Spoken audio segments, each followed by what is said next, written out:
Hello and welcome everyone. This is just a call for everyone in the back to please come take your seats. You can come forward to the front. There's plenty of spaces. We do not bite, promise.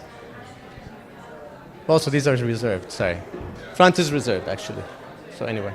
Hello.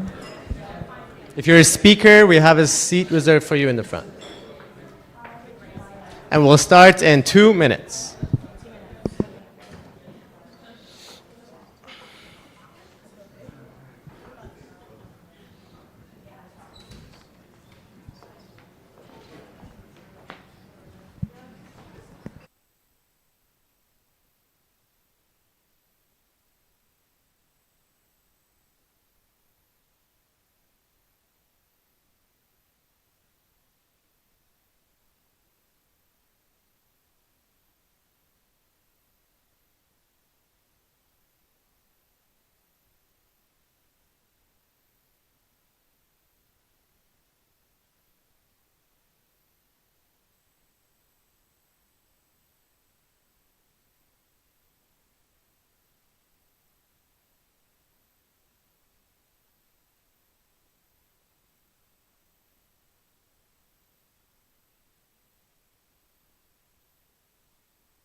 Hello again, everyone. So as we're waiting for a few more people to make their way into the room, in true Conduit fashion, I want to invite you to a little icebreaker just so you can get to know people around you. Please find someone that you don't know, ideally someone you haven't come with, and introduce yourself by saying your name, why you're here. Maybe you're rooting for someone, one of the finalists today, and share what excites you about your work and being here. You have another minute. Go.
Let's do this.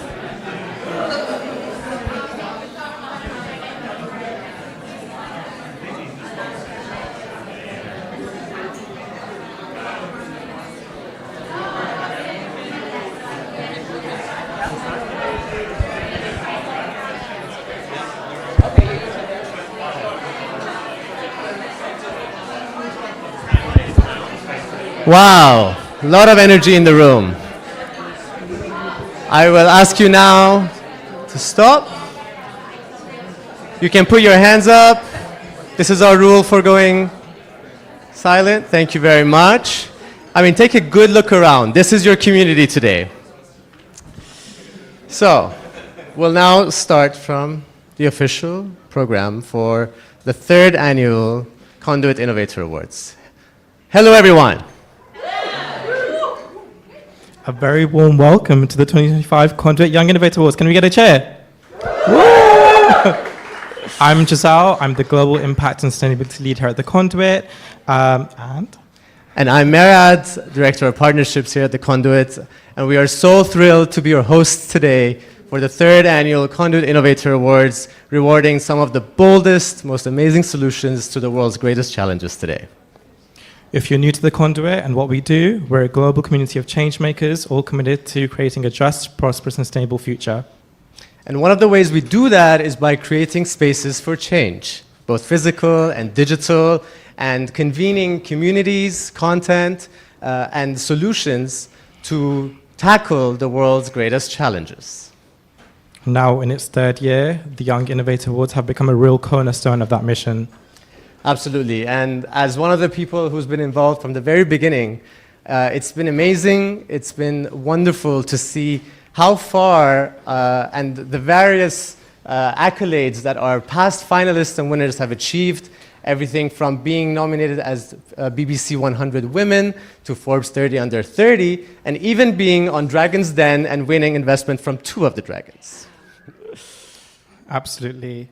And we know that this year's cohort is just as extraordinary, as you'll hear throughout the session. So we'd love for you to also share this experience digitally, and for that you can use the hashtag Innovator Awards 25. Again, hashtag Innovator Awards 25. And we've also partnered with Goodstead, whose platform will allow you to connect directly with our finalists to offer your support, mentorship, any expertise that they are asking for on the platform. And you'll be hearing more about it. And I'm very happy that Celine's going to be here with us, who's the founder and a star founding Conduit member. And now, to kick things off officially, please welcome our co-founder and Chief Development Officer, Nick Hamilton.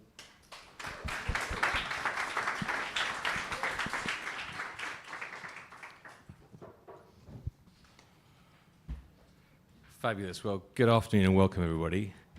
Merad and Giselle have said a couple of things I was going to, but one thing they didn't say is if you are here and you are not a Conduit member, please find one of the Conduit membership team or come and find me afterwards. We'd love to have you in our community in this extraordinary impact ecosystem that we are building.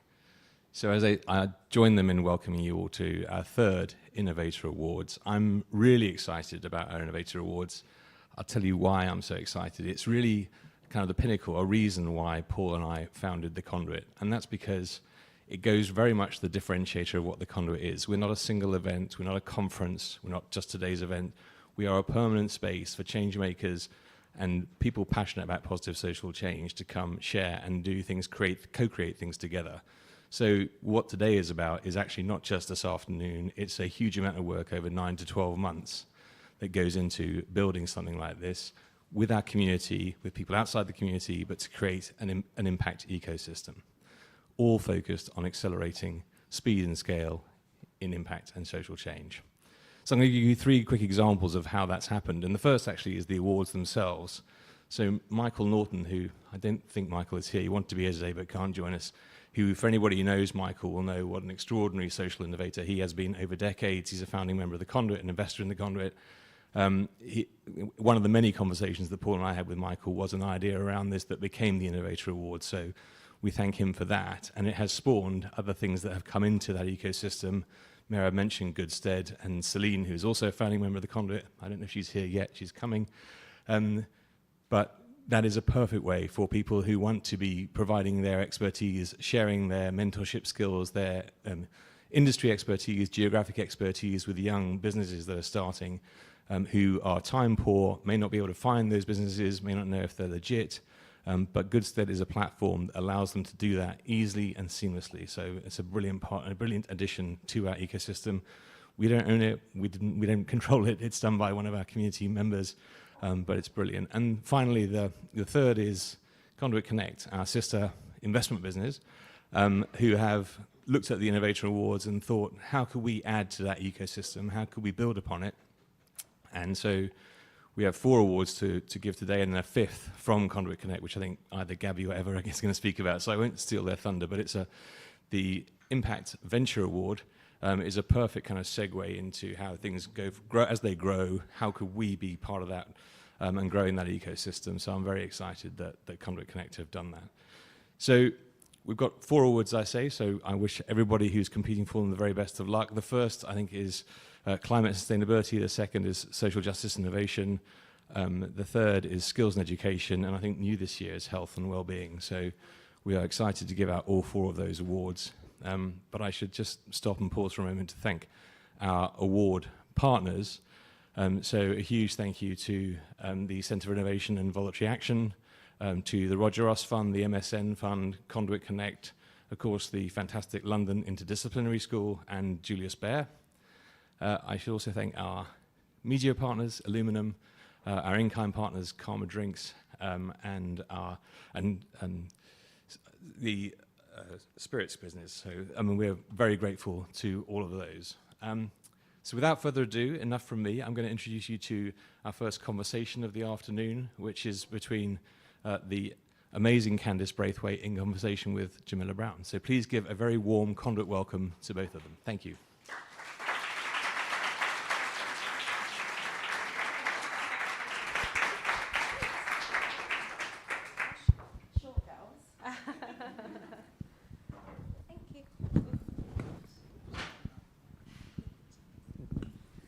All right, hello everyone. Hi, thank you. What an exciting day. What an exciting conference opportunity that the Conduit has put on. I'm so honored and thankful to be here. So first of all, thank you to Nick and Perez and everyone for getting us together. My name is Jamila Brown. I am a social impact sustainability strategist, really passionate about helping brands shift culture through impact. And a brand, I hate to call you a brand, a person, a leader who I have been following for years, author, podcaster, journalist, broadcaster, wife, mom, fashion icon, all of it is Candice Braithwaite. So I'm so excited to get the opportunity to interview. Thank you so much for being here. Thank you for having me. Thank you. Okay, so today is all around purpose-driven leadership. I wanted to just start out a bit with your background and your career, because you probably didn't wake up when you were 3 and think, I'm a purpose-driven leader, that's it. So do you know what I did? Did you? Yeah, I really did. I was raised by my maternal grandfather, so my mother's father. A few months before I was born, he was mugged violently and left blind in one eye. So he was deemed as unfit for work. So my mum went back to work. He stayed at home, became a house husband essentially, and raised me. And we were thick as thieves until I was like 10 years old, and then my other siblings were born, but we don't care about them. Lols. He will tell you he doesn't care about them. Okay, fair. I was his favorite. I was his favorite. I still am his favorite. He tells them all the time. But he was really purposeful about making me feel like a leader. Like when I was like 5 years old, I didn't get to narrate the school play, and he was like, "Why?" I was like, "I don't know. They just didn't pick me." He was like, "Yeah, that's unacceptable." And he marched to the school and sat with the head teacher and was like, "Fix it. A champion. She should be leading this assembly." Amazing. And then I got to lead the assembly, and I was like, okay, cool, this could actually work out. But a lot later on, because he's going to be 85 on Sunday, Wow. which is crazy, I found out he's severely dyslexic. Couldn't read, couldn't write. And so that pressure or that idea of leadership actually came out of a fear space for him. So yeah, raised by him, and then went to live with my mum, who had really bad mental health issues. Went to the Brit School, which is a performing arts school. Right. Adele was in my class. Iconic. So, icon. But you were the icon. You were the leader, though, and she was just in the background of the play. Doing Got iconic things. And even getting into the Brit School, I remember I forged my parents' signature Amazing. on the application form. Just really quickly, sorry. No, we do not condone forging signatures here at the Conduit. Okay, thank you. Please Because carry. I knew they were going to say no, and I had the application form sent to my granddad's house, so we were in cahoots, but from then I was showing leadership Strategic. qualities, you know. Anyway, long story short, went on to work in publishing. I worked at Penguin Random House in the marketing department. This was like 2012, 2013, when the word blogger was being thrown around a lot. And I was like, who are these bloggers? Why are we paying them so much money? Anyway, I like to follow the money. Quite literally, I'm married to a Nigerian, so it's my duty to follow the money. Okay. And like, I was Part of like, the vow. okay, so we are taking our advertising money off of billboards, off of trains, and giving it to these brands, these personal brands on the internet. I was like, oh, I need to become that because we're paying them a lot of money. Smart. Then I became that. Okay. And now we're here. And now we're here. Okay, brilliant. Well, getting back to the purpose-driven side of it, and I love that, you know, that was instilled from you in a really young age. And I think part of the award is mentorship and just having that person who's a champion and who sees you in a light that maybe you don't quite recognize in yourself straight away is so important. So great link back. Great nod to the awards there, unintentionally. But so purpose-driven leadership, I mean, to me, I think that means using your agency, your power in the world, whether that's as a personal brand or an investor or a leader or a mom, to really shift society, shift the sort of like immediate surroundings around you towards good, towards being better for people and planet. So how have you sort of embodied that in your more recent work? By Post-grad saying school. no more than I say yes. And as much as I've been taught to follow the money, leaving a lot of it on the table. Not Because all money is good money. It isn't, because it doesn't align, or the brand is wrong, or it doesn't sit well with my personal manifesto. And also because, unfortunately now, to the public, Candice Brathwaite is a brand, I can't afford to be confusing. Like, I have to know the insights, like, what's behind this business, like, who are we talking to behind the scenes before I dare to go public with, like, a sponsorship. So I'm very considered. And also, let's be realistic, being a black woman, the blowback from getting that wrong, yeah, I can't, like, just spend 2 months offline and wiggle my way back. I don't have that privilege, so I do have to really think about things. Also, being a leader sometimes, to me, being a purpose-driven leader, it means allowing the dust to get kicked in your eye. Like, What does that mean? as in, it's not always gonna be good. I think people sometimes want to lead because of the ego, because of the good things, because you get the brownie points. That's not the reality. A lot of it is like, oh, I have to go and apologize to my team because we got something wrong, or take the flak for someone else. That, for me, that's a big part of my purpose. And, you know, I do it for the black girls. What I'm, you know, Here I we can't are. lie. We made it. Amazing. And I kind of wanted to get into that. So, I mean, the purpose in your purpose, you know, the books you've written, I'm Yeah. Not Your Baby Mama, Mother or Mama? Mother. Yeah. Okay, sorry, I'm American. You know, Sister, even Manifesto now, are really about helping to empower people, to give them the tools to find Yeah. their own sense of confidence and navigating the world. So can you talk a little bit about why that was important to you, to make that your message? Yeah. So I number one, I always knew I was going to be a writer. That was like signed, sealed, delivered. Didn't know how I was going to get there, but I always knew that was going to happen. And then when I got offered a book deal, no, did I get offered a book deal, or did I like hang them over a ledge? Like, anyway. Did you? I got the book deal.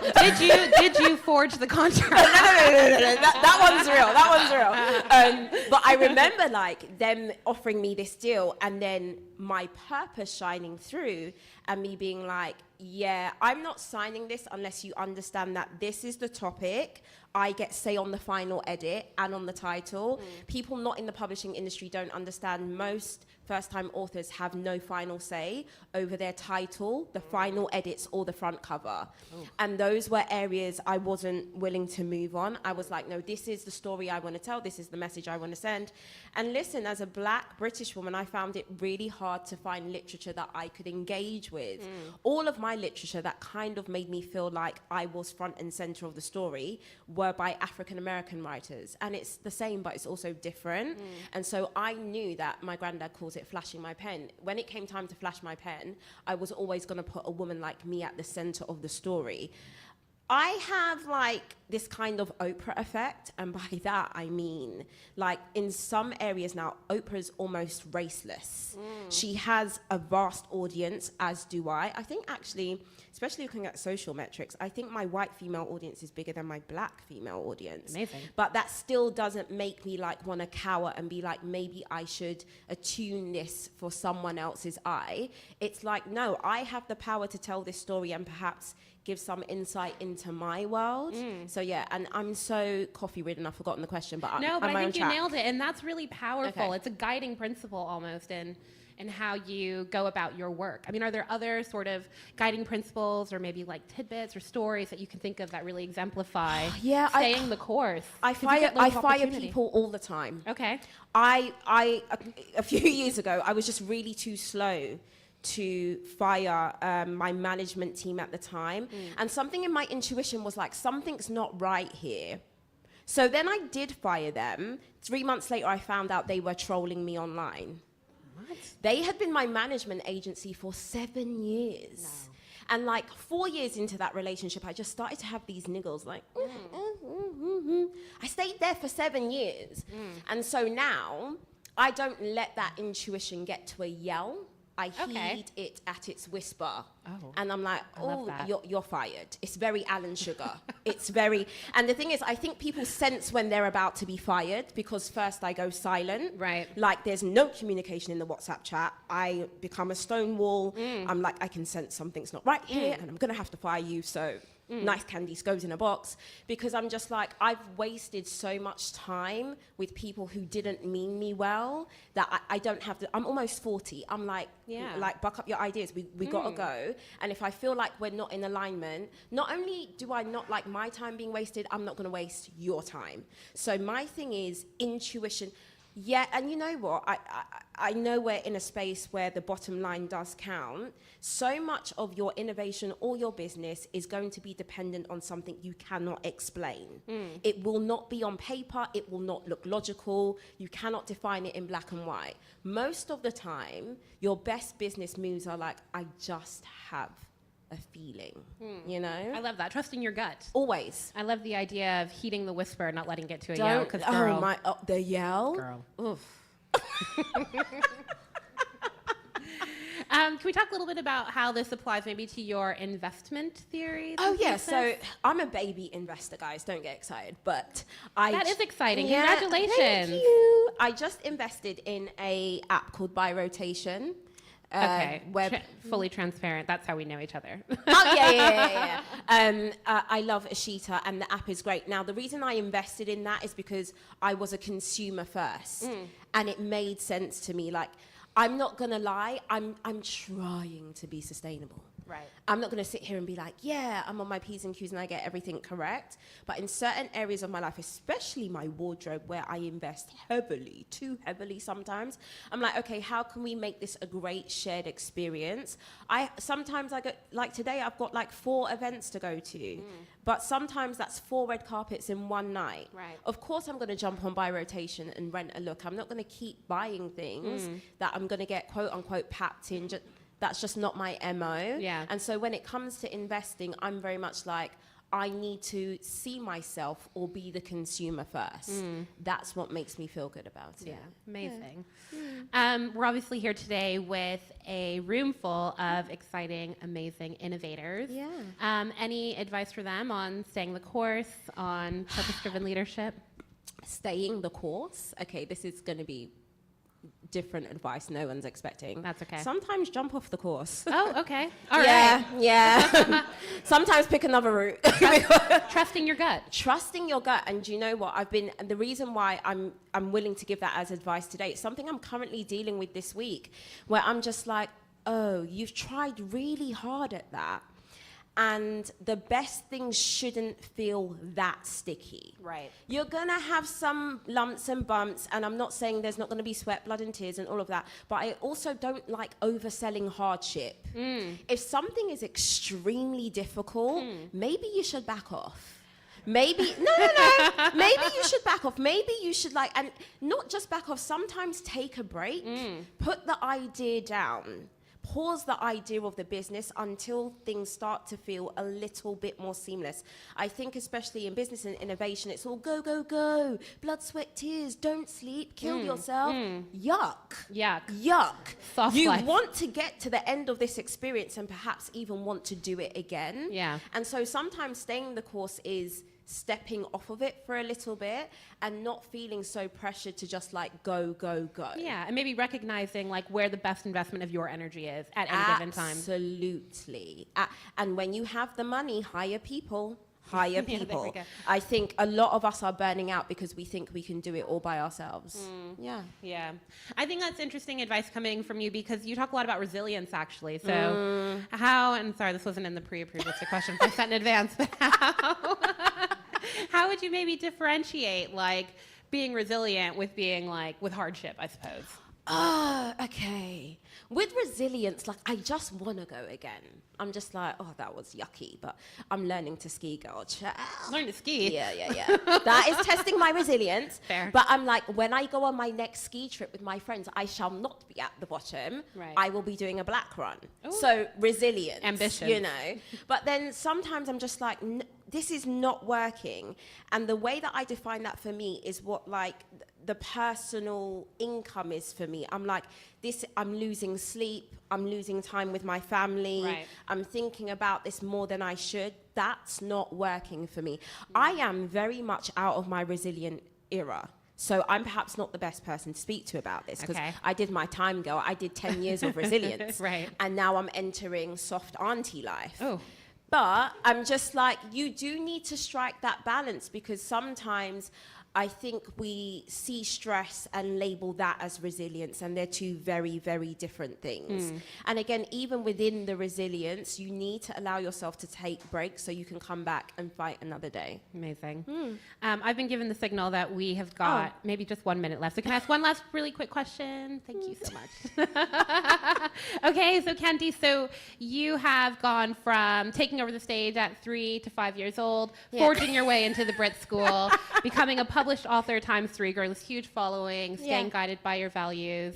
Really quickly, what's next for Candy? I'm doing my first US book tour next month, so that's really Congratulations. interesting. And then, Yes, guys, that deserves applause. thanks. That's amazing. I'm currently working on 2 scripts for TV. That's really different and interesting. I'm available as an extra in the background. And then the aim is to move to New York. So Amazing. I've got to get my skates on. Amazing. Thank you so much. Thank that was you, brilliant. Guys, good luck today. We're so excited for all of you. Thank you, Candice. Take care.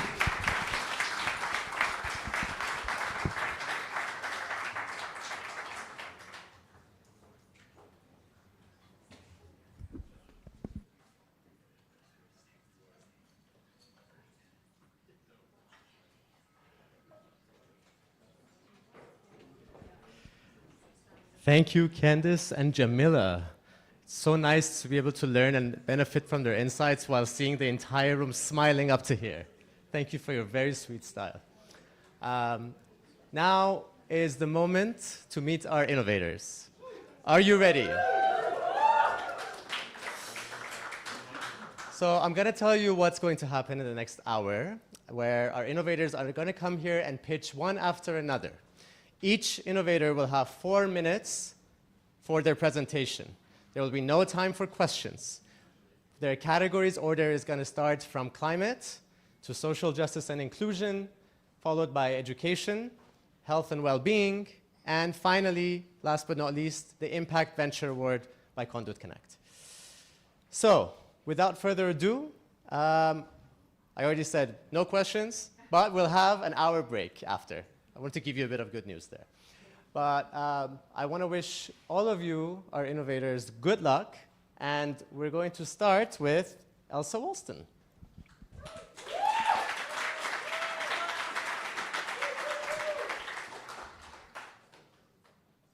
Okay, start? Okay.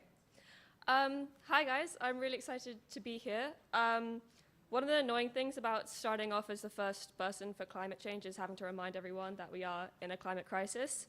But yeah, so greenhouse gases, they're heating up our world and causing global warming.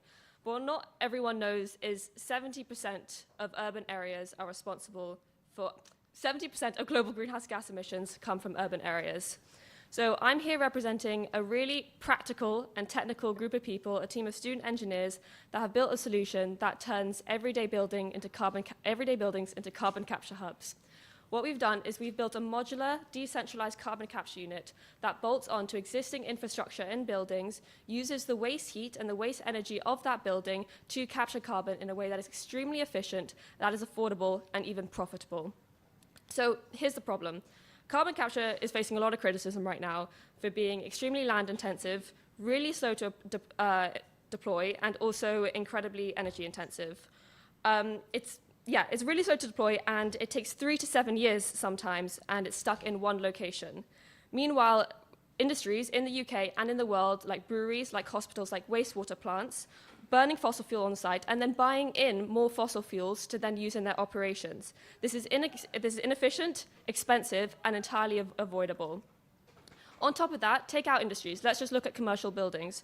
Over 74% of buildings in the UK alone want to decarbonize. They can't do this because our energy grid is at full capacity and there's huge cost constraints.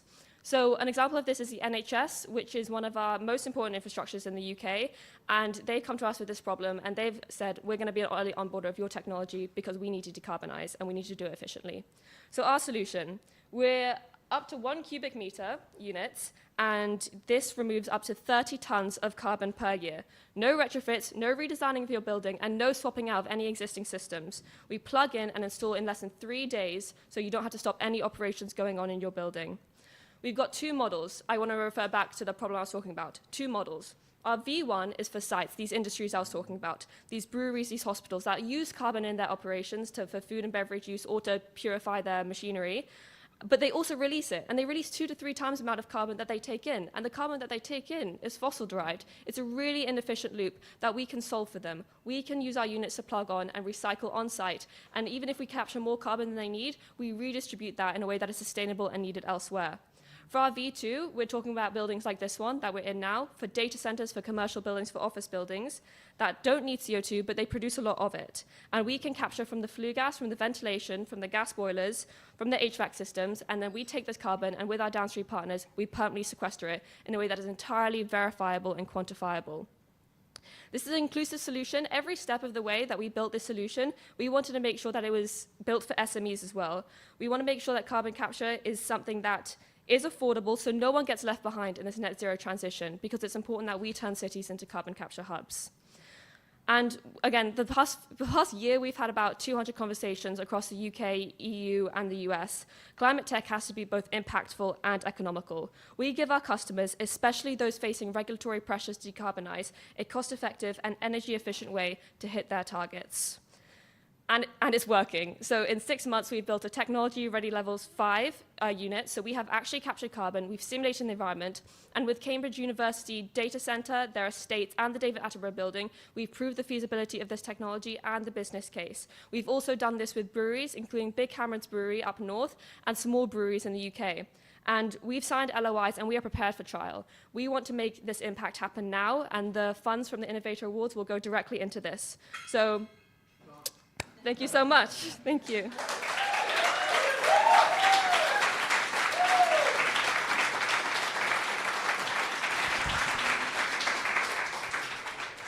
Next, we have Yasmin Abdu.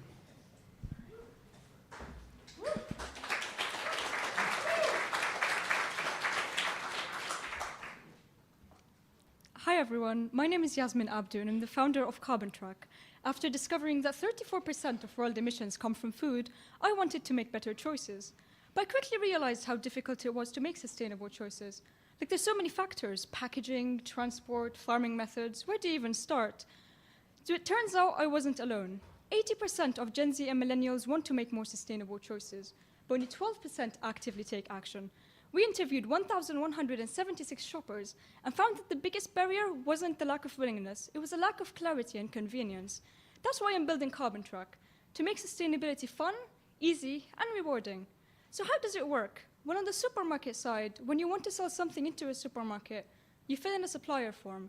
We integrate our APIs into the supplier forms directly, adding smart drop-down menus to collect data on up to 18 impact metrics. And then our AI then analyzes all this data, applies global benchmarks, and outputs an emissions factor as well as a traffic light within minutes. We've assembled a team of experts in sustainability, AI, and data science to help us develop and align our methodology with gold standard frameworks like ISO standards, the Greenhouse Gas Protocol, and EU CSRD regulations. Now, on the customer side, Carbon Track integrates directly into supermarket loyalty apps, meaning no extra steps for shoppers. Simply shop and scan your loyalty card. No scans, no QR codes, and no downloads. Pretty seamless experience. In-person shoppers get a weekly swap suggestions for their products, and online shoppers get a sustainability insights button that they can toggle. And that button would toggle a traffic light breakdown of the sustainability of the items in their cart, and an overall basket score as well.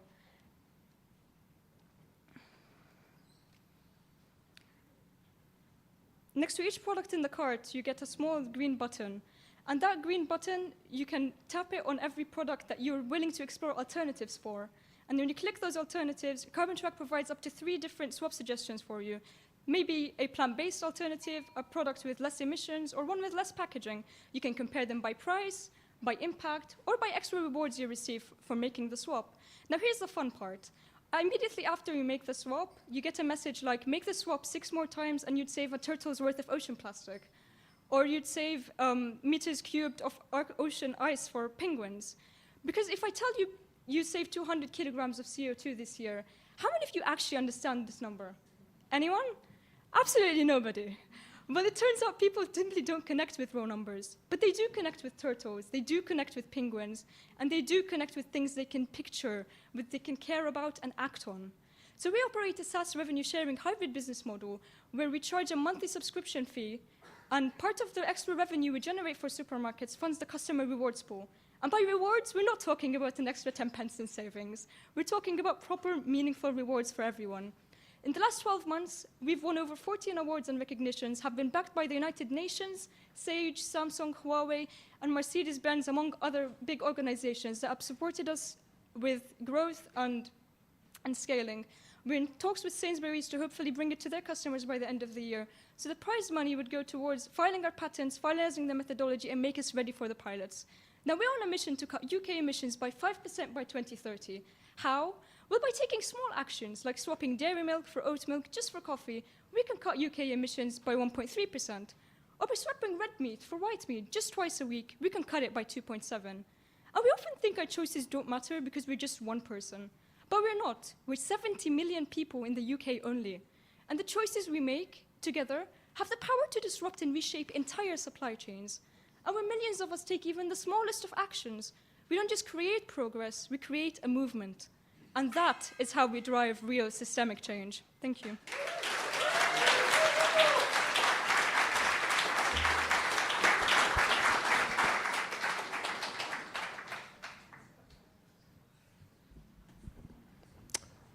Next up, Chloe So.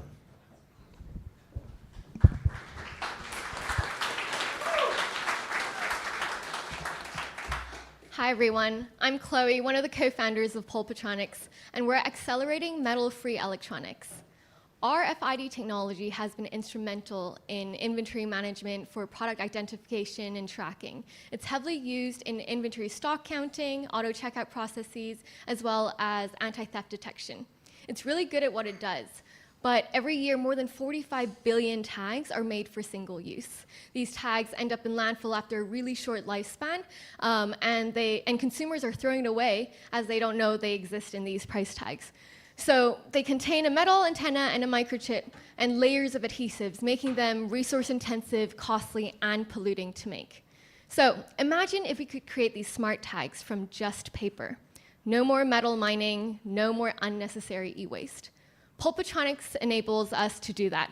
We create paper-based, fully recyclable, metal-free and plastic-free RFID tags that can cut CO2 emissions by 60% and reduce the cost by 30%. We're leveraging a laser technology to turn the carbon that's existing in paper already into a more conductive material closer to graphite and graphene. And by doing so, we eliminate components, we simplify manufacturing, and we enable a more circular economy. If a major retailer like Zara switched to our tags, we could already help them save £9 million on just these tags. We have filed 3 patent applications covering the broad innovation of our technology to create RFID tags using our substrates, and we're expecting to have one granted by the end of the year. The global RFID market will reach $36 billion by the end of the decade, and currently 60% of tag production goes to the fashion space. So we're starting there before diversifying into packaging, logistics, healthcare, anything that needs tracking and tracing. We're going to market first with our metal-free UHF tag, and this is already compatible with all existing infrastructure, allowing us to seamlessly integrate into brands.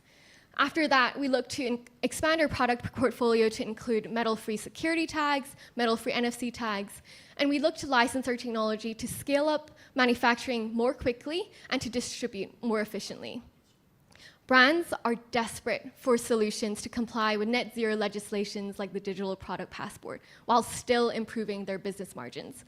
So we're able to help them with that. And we secured 8 letters of intent and have 3 pilots lined up for later this year, including one with a massive grocery retail chain where we're trialing 1,000 tags in their home section. So, as a team, we have backgrounds ranging from engineering to design to business, and we've expanded our team to include expertise in radio frequency, biomaterials, and laser technology. With the prize money from the award, we look to accelerate our production line even further, purchase more testing equipment, and to conduct a life cycle analysis to deal with compliance. We're starting with paper-based RFID tags in the retail space first, but our technology can work on other types of plant-based materials. So we could go into cork, we could go into cotton, and even bioplastics. And beyond RFID tags, we could go into single-use sensors, printed circuitry, as well as other disposable components. Electronic components are tiny, unseen, nobody ever thinks about them. But with our technology, we can help businesses save more, increase more item-level tracking across industries, and to preserve more of our world's resources. Simplifying over-engineered RFID tags is just the start. So join us in creating a metal-free technology solution. Thank you.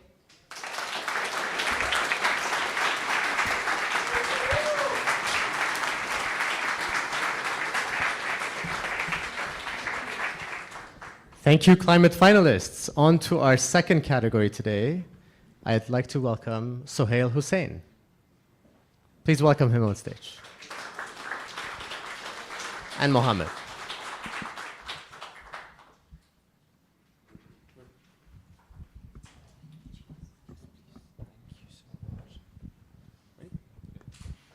Every year, there's millions of people in the UK that face criminal charges without knowing their rights, if they're eligible for legal aid, or who to even turn to for trustworthy legal advice. This often leads to poor outcomes, delayed justice, and an increase in stress. Hi, I'm Mohammed, CEO and founder of Charged AI. This is my business partner, Sohail, co-founder and COO. I've been working on this product for 4 years. The first 3 years I dedicated to solely research, development, and strategic partnerships. Last year, I decided to bring Sohail on board to help make this business scalable. Together, we have developed Charged AI, a cutting-edge legal tech platform developed and designed to predict the outcome of your case, as well as allowing you to assess your legal aid eligibility and seamlessly connect you with law firms locally and nationally with just a click of a finger. Our product is built on solid research. We conducted a survey involving 529 participants, and the results were telling. 93.6% of respondents stated that they would conduct their own research if they were facing criminal proceedings. 88.5% of those respondents stated they would use the internet as their primary source of research. And that's where the issue is, the internet. Yes, it has a wealth of information, but often that information is subjective, time-consuming, or too complex for a layperson to understand or interpret. Now, Charged AI addresses these issues and eliminates these concerns by giving you a product that is reliable, instant, and efficient, streamlining access to justice. And it's all powered by artificial intelligence and verified legal data. So let's start with why charge matters. A study by Dr. James Gormley from the University of Glasgow published a report with the Sentencing Council to understand the effectiveness of sentencing. The report comprised of data over a 20-year period with around about 20,000 participants. 67% of those people felt an increase in confidence once they understood the sentencing guidelines. Yet 73% of those people admit they know little to nothing about sentencing. And only 42% of victims felt sentencing was clearly explained to them after the conviction. Whereas with our platform, Charged, we bring clarity where there was once uncertainty and restore confidence in the process. Now let's talk about how we grow sustainably. Charged monetizes in 3 different ways. First one is licensing. License to our government to host our platform. Second of all is advertising fees. The law firms have access to a pool of quality leads. Our pricing strategy is more affordable than traditional advertising. Thirdly is data sales. So we provide anonymized data in real time to market researchers and market institutions to predict and analyze crime trends. So far, we've completed our version 1 alpha. We got feedback from ex-prisoners, law firms, lawyers, as well as people trying to understand legal knowledge. We partner with charities to host workshops to communities where they need it most. We're now on the Google Cloud Starter Program, and it helps with AI tools, server expansion, and bandwidth. Looking ahead, we're planning to expand in international markets. We're currently in talks with the island of Turks and Caicos, and one of the ministers we're in talks with brought their own version of legal aid to the country. And he's looking for more tools to help nationally. They have a high crime rate at the moment as well. Thank you, guys. And if anybody has any questions, please feel free afterwards. Thank you. Thank you.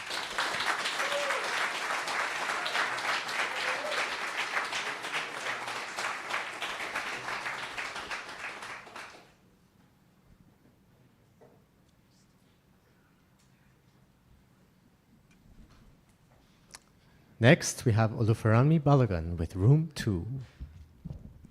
Oh, okay. Have you ever had to study in your bathroom? Have you? I have. Growing up in a 2-bedroom flat and sharing with 7 people during my A-levels made it nearly impossible to focus. I left school feeling overwhelmed and unfulfilled, and unfortunately, my A-level results reflected that. Of course, overcrowding wasn't the only reason I struggled, but it made everything so much more difficult. And I'm not alone. Over 1 million Londoners live in overcrowded homes, more than half of them being children. In my local borough alone, over 7,500 overcrowding complaints were filed in 2022. I've spoken to students who've had to revise in their staircases, in their family cars, or even wait till after midnight before they had the space they needed to study. But this is bigger than just housing. It's about the invisible inequalities that impact education, mental health, and our futures. So, where can young people go when home isn't an option? Libraries are overstretched, youth centers are closing, co-working spaces are expensive and aren't designed for teenagers. The reality is this: students are queuing outside the British Library 30 minutes early just to potentially get a seat. Others end up going to cafes, spending money they can't actually afford to spend. So this is why I created Room 2. I'm Olu, founder of a social enterprise with a clear purpose: to unlock the potential of young people aged 16 to 19 by reclaiming overlooked and underused spaces. Our mission is to create these spaces by partnering with the public sector, like schools, libraries, as well as the council, and the private sector, including hybrid office units. These partnerships help activate existing spaces into places where young people can study, connect, and grow, while at the same time we help companies meet their corporate social responsibility goals through sustainable investment in their communities and future talents.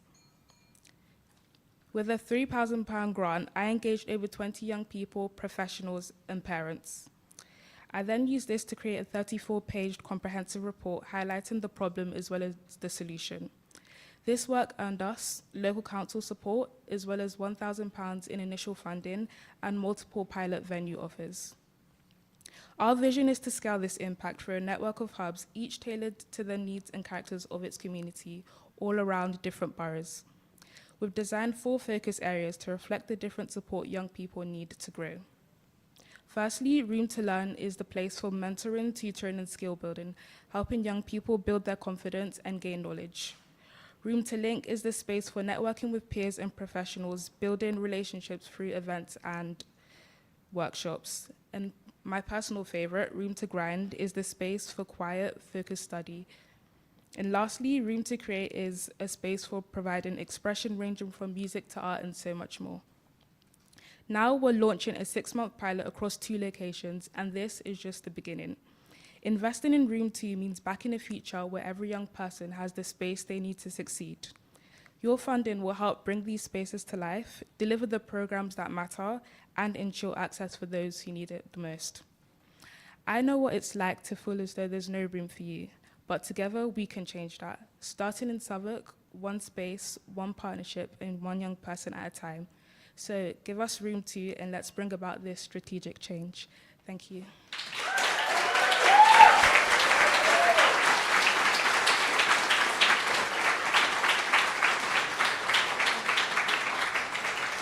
Thank you, Olu. Next up, Hanan Tantush with In Totem. Okay, amazing. Morning, everybody. Your clothing should make you feel good and fit comfortably. After my granddad's 3rd battle with cancer, he had to adapt to life with a stoma and urostomy bag, meaning comfort and style no longer became a choice. Resigned to wearing baggy sweatpants, he became embarrassed and conscious of how others perceived him. He is not alone in this problem. With 1 in 6 people globally with a disability, these people deserve a solution. As most existing adaptive garments are sold as medical items through the NHS, devoid of style, the disabled community is being left without any choice, leaving a massive gap in the market, estimated at $350 billion globally. My name is Hanan. I'm an award-winning adaptive designer and the founder of Intotem, the UK's first range of stylish, functional clothing that works with your disability. Through amazing partnerships with both national and local charities, I've designed a full collection of fashionable garments with built-in functionalities, and, as often said to me by disabled people, clothing that looks like everybody else's. We work as one with our community, including carers and physiotherapists throughout the design process. Many of the functions throughout my garments are innovations I've created and own the design rights to. By focusing on specific groups of needs, such as clothing that works for a stoma compared to clothing that works for a wheelchair user, I can ensure the garments fit the user without the need for case-by-case customization. For example, many wheelchair users struggle when transferring from chair to chair. They have to pull at their clothing, lifting their legs, or require a carer. There we are. Okay, so I created these trousers in direct response to watching that process. With reinforced elasticated bands, you can lift your legs and it's a much less invasive process. Many of our customers love this because it seamlessly integrates into the clothing, and they've also told us they're helpful for crossing legs and putting shoes on. We are a small but mighty company, and in my first 18 months in business, I have launched my capsule collections online, won national and international awards, and debuted at London Fashion Week, gaining recognition from the press and working with GB Paralympians. Now, we are an ever-growing company, and we are also working for innovation, and so we have also secured innovative funding for Innovate UK for R&D, specifically focused on our children's line in TOTS for neurodivergent and disabled children, created in response to demand, having received daily messages from parents begging for clothing for their children. We bootstrapped both of our test collections, building an engaged community of disabled individuals, parents and carers who advocate for our brand, highlighting what works and the additional features they need. We also are more of a community, a mouthpiece for our brand. We have over 10,000 followers across our socials, and our customers are actively requesting pre-orders. So this organic traction provides really solid foundation for scaling sales. Now we're at a turning point. With traction, a proven market, and strong backing, we need your funding and support to produce a new collection of improved clothing in the UK, including an open casted campaign, allowing us to expand our sizing and improve our pricing for our customers. This will also help with international expansion. Having already sent out pieces to the US and Australia this year, we see unlimited opportunities, helping to build a sustainable sales pipeline, getting Intotem in store. So Intotem and adaptive fashion is growing. There is already mainstream retailers looking into this space, but the current offerings lack quality, functionality, and an awareness of disabled consumers' needs. The fashion industry is also shifting towards sustainability, and we are leading that within adaptive clothing. By investing in responsible manufacturing, high-quality materials, and long-lasting designs, we ensure our clothing meets our consumers' needs and ethical production standards. So today, I'm asking for you to be a part of a movement for change, to create a considerate and empowering collection of clothing that makes a real difference to millions of people, helping us to reach further markets and opportunities and accelerating our inclusive mission. Thank you for your time.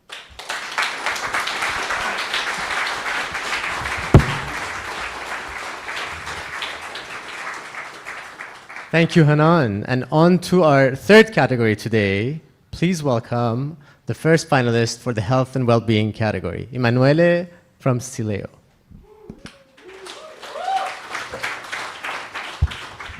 Hi, good afternoon. I'm Emanuele, the co-founder of Sileo. Well, to be honest, I thought I was going to have a slide deck here today, so bear with me. I'm the co-founder of Sileo, and we keep medicine safe and stable with seaweed. Today, over 50% of vaccines get wasted across the globe. That's half of all vaccines produced get wasted at some point in the supply chain. That amount of wastage is responsible for over 600 million tons of CO2 emissions from production and distribution, and claims lives of over 3 million children due to vaccine-preventable illnesses. And the main reason for this spoilage is inadequate packaging, as crazy as that sounds. Current packaging fails to protect medicines and vaccines from temperature fluctuations during the final leg of delivery, known as the last mile.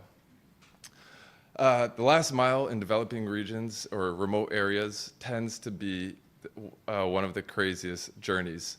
Vaccines have to go through forests, rivers, unkept roads, on the back of motorcycles, bikes, carried in these clunky plastic boxes that are heavy, outdated, and really unreliable in the face of extreme conditions. And so the world is desperately looking for a sustainable, affordable alternative that is uniquely designed for last mile challenges. And that's what we do at Celio. We're pioneering new high-performance materials that can keep medicines cold entirely passively, effectively, and affordably. We operate on 3 core principles. 1, environmental consciousness. Our materials are entirely seaweed-based, meaning that they can be disposed of at the end of life, where they'll disappear in just 6 weeks. We reduce distribution costs by over 30% by optimizing our lightweight materials.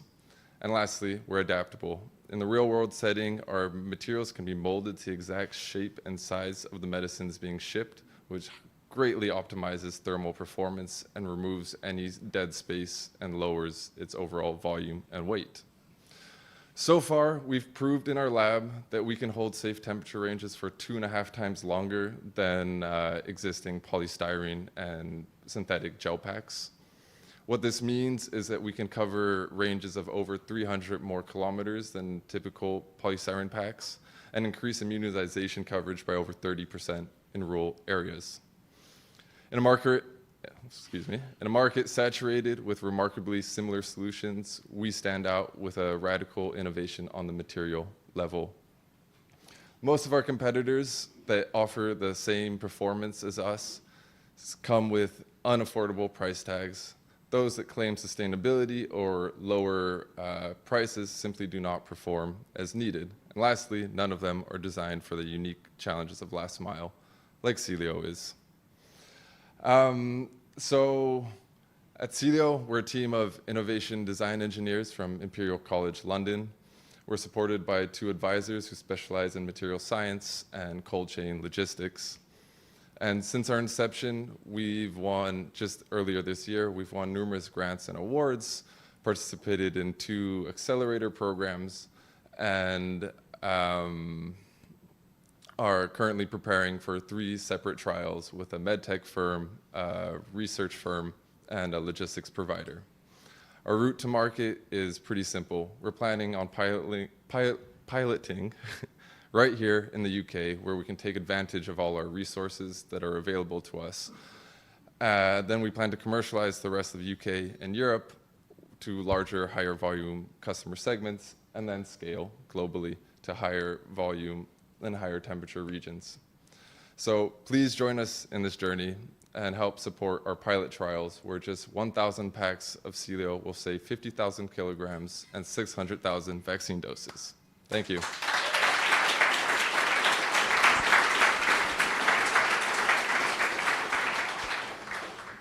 Thank you. Next, Roxanne with Find, Care, Compare. Should I go back? This way.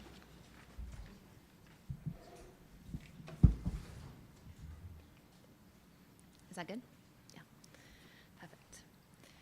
Imagine waiting 10 years for an ADHD assessment and not knowing there's a private provider down the road with a next day slot that you could access on the NHS. That is the reality for millions navigating the UK healthcare system. Hi, I'm Roxanne, founder of Find, Care, Compare, the UK's only one-stop solution for finding, comparing, and accessing both NHS and private healthcare services. Basically, Skyscanner for the health system. We live in a world where patients seeking healthcare are left in the dark about where they'll be seen and how long they'll have to wait. The information they need is scattered, inaccurate, and difficult to find. So let's look at some facts. There are 9 million people on the NHS waiting list. Waiting times are up to 10 years in some places for things like ADHD. And 73% of our users said they'd considered private care due to NHS waiting times. This is the current reality globally, but it doesn't have to be. Enter Find Care Compare, where you can search and filter for services based on key deciding factors, such as waiting time, location, price, insurance, language, and much more very soon. I first recognized the need for Find Care Compare while I was working in the NHS, and I saw firsthand the huge disconnect between the reality of services offered and the information available to the public. There are services that are so overwhelmed, but there are others that are undersubscribed, simply because the public don't know that they exist. So what's the impact of all of this? Well, the disparity in reliable information has exacerbated health inequalities. Information is rapidly becoming one of the most impactful social determinants of health, yet it's unevenly distributed. That's why our platform is offered on a freemium basis to the user, and our primary revenue source is from private providers that pay to list with us. So what are our plans?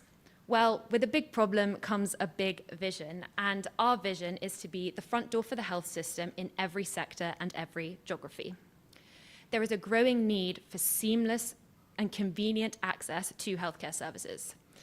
Patients want to know their options in the same way they do for travel, hospitality, and financial services. And our track record proves it.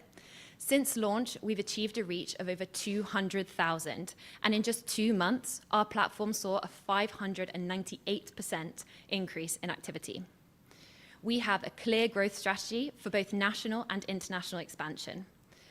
At the moment, we cover mental health services across London and the South. In 3 to 6 months, this will be national, before we move on to primary care, community care, which includes things like sexual health and physiotherapy, and hospital-based care. And that's just the UK. Beyond that, our phased international expansion includes looking at Canada, Australia, New Zealand, as well as China, India, the US, and the Middle East. At this point, you might be thinking, well, surely someone else is doing this. And that's not the case. We are the only platform that bridges the public-private divide and delivers information directly to the user in a way that is comfortable and digestible for them.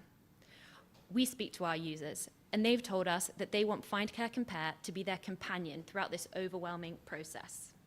The funding for this award will fund necessary platform improvements that will accelerate adoption, engagement, and revenue.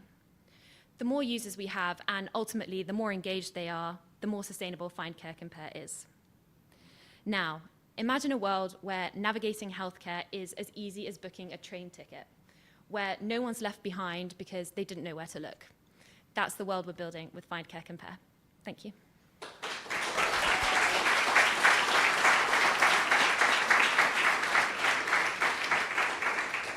Thank you, Roxanne. And last but not least of the health category, Muna with FlowSense.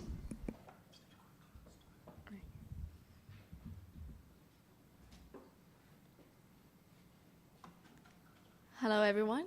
My name is Muna Daud. I'm the founder and the CEO of FlowSense, and I'm a multidisciplinary designer, biomedical engineer, who's passionate about solving critical needs for women's health. So today I want to talk to you about a problem that has been prolonged for so long, which is menstrual equity for visually impaired women. So I know some of you might think, well, I'm not a woman, or why should I care? But I want to give you guys an example. So let's all close our eyes, and I want to walk you through imagining how would you know if you get your period? How would you be able to detect it? How would you know if it's period blood or any other vaginal discharge? Again, we're not using any period tracking apps to detect. There are no visual cues, just uncertainty. So imagine, now this is the reality of 1.2 million visually impaired women in the UK, 30,000 in London alone who menstruate. Now open your eyes and let's meet Sarah. Sarah is a visually impaired woman who many other women who had experienced sight loss. She often is overwhelmed with fear of anxiety and stress of bleeding through her clothes, and overwhelmingly having to not get any support to manage her menstrual hygiene. So this desperate for a solution, she would often overuse sanitary products, which can lead into increased risk of genitourinary infections, increased risk of toxic shock syndrome. And there are no commercially available products to help detect period blood or track cycle through any accessible apps. And this is why FlowSense is urgently needed. FlowSense is the world's first patent product to detect period blood and provide visually impaired women with empowerment to take control over their body and get information of their menstrual hygiene accessibly. The product offers discrete feedback through vibration and audio cues, and the way it works is very similar to a pregnancy test. There are test strips that would be equipped to swap directly onto sanitary pad or underwear, and these will be detecting period blood, which can be used to get the sensor to analyze the results and provide information. Our MVP had been validated by over 89 women, and we have a wait list of over 800 women who are eager to purchase the device, with over 90% of them wanted to incorporate the solution into their daily life. There are no direct competitors so far, so unlike those who focus either on general assistive technology or either on broader general women's health, FlowSense is tailored to providing inclusive solutions for women's health and through accessibility. In pilot testing, over 90% of women felt more privacy, gained control over their anatomy, and reported feeling increased well-being. And we are now in talks with the RNIP for further support, and we had an extensive 6-month research pilot testing where we collaborated with iMatter, which is a blind women-led charity in London. And so that project has been funded by UK Innovate and London's mayors. And I just want to go over our team. Behind FlowSense is a multidisciplinary design team. We are supported by experts in blood testing, regulation, as well as accessible designers. And we aim to reduce stigma. We aim to remove barriers for social empowerment, inclusive care, and reduce waste. Our product is biodegradable, it's durable, and it's meant to empower women. FlowSense is not set to go with the flow, but to revolutionize menstrual care 1 sense at a time. Thank you. Give it up for our health finalists. On to education, skills, and training. Yusuf is not here, but we are going to play a video. Hello, my name is Dr. Yusuf. I'm the founder of Ava Interviews. Talent is everywhere, opportunity is not. Back in 2018, I applied to medical school. Coming from a council estate and going to a state school, it was an uphill battle. I struggled with the information gap, the inspiration gap, and skill gap. But this story is not unique to me, as has been documented by the Sutton Trust and the British Medical Association. There remains a massive inequity and disparity when it comes down to the most socioeconomically primed students being able to access high quality interview preparation. Our solution is able to triple students' chances of getting into medicine from 30% to 92%. We achieve this through Ava, your AI virtual assistant, an AI platform helping 16 to 18-year-olds globally prepare for UK university interviews. Ava is able to provide free, scalable mock interview practice for disadvantaged students. The way it works is that it contains a database of over 500 interview questions. Students are able to speak to our AI platform, that audio gets converted into a transcript, and that transcript gets fed through our AI algorithm, and it's able to provide personalised feedback. Whereas the alternative is disorganised or inaccessible classroom materials, we're able to create innovative and personalised tools for every student. We have an existing demo that you can access using the link below. In terms of innovation, this is the world's first AI-powered interview platform to help students prepare for medical school interviews. We're the only AI tool that's been proven to be validated by Oxford University trials and indeed by any evidence base. Our innovation also comes in our unique B2B model. We're designed to partner with universities, NHS trusts, schools and charities. In terms of social impact, we've already demonstrated a 20% increase in student self-confidence in the last 2 years. We've also demonstrated a 3x improvement in success rate from 30% to 92%. This is the first of its kind and groundbreaking research that we're doing alongside Oxford University on this. In terms of inclusivity data, our focus remains on disadvantaged students, with those accessing Ava for free, including those from from free school meals, care leavers, or being the first generation in their family to apply for university. We have a proven impact for the most disadvantaged students. Our trial showed an improvement in self-confidence as well as success rate among Polar 1, which as we defined are the bottom 20% in terms of socioeconomic deprivation. Thus, our 2-year partnership with the Sutton Trust demonstrate the feasibility of scalable AI-driven mentorship to help with disadvantaged students getting into university. Our traction speaks for itself. We've been able to partner up with over 100 plus schools and charities,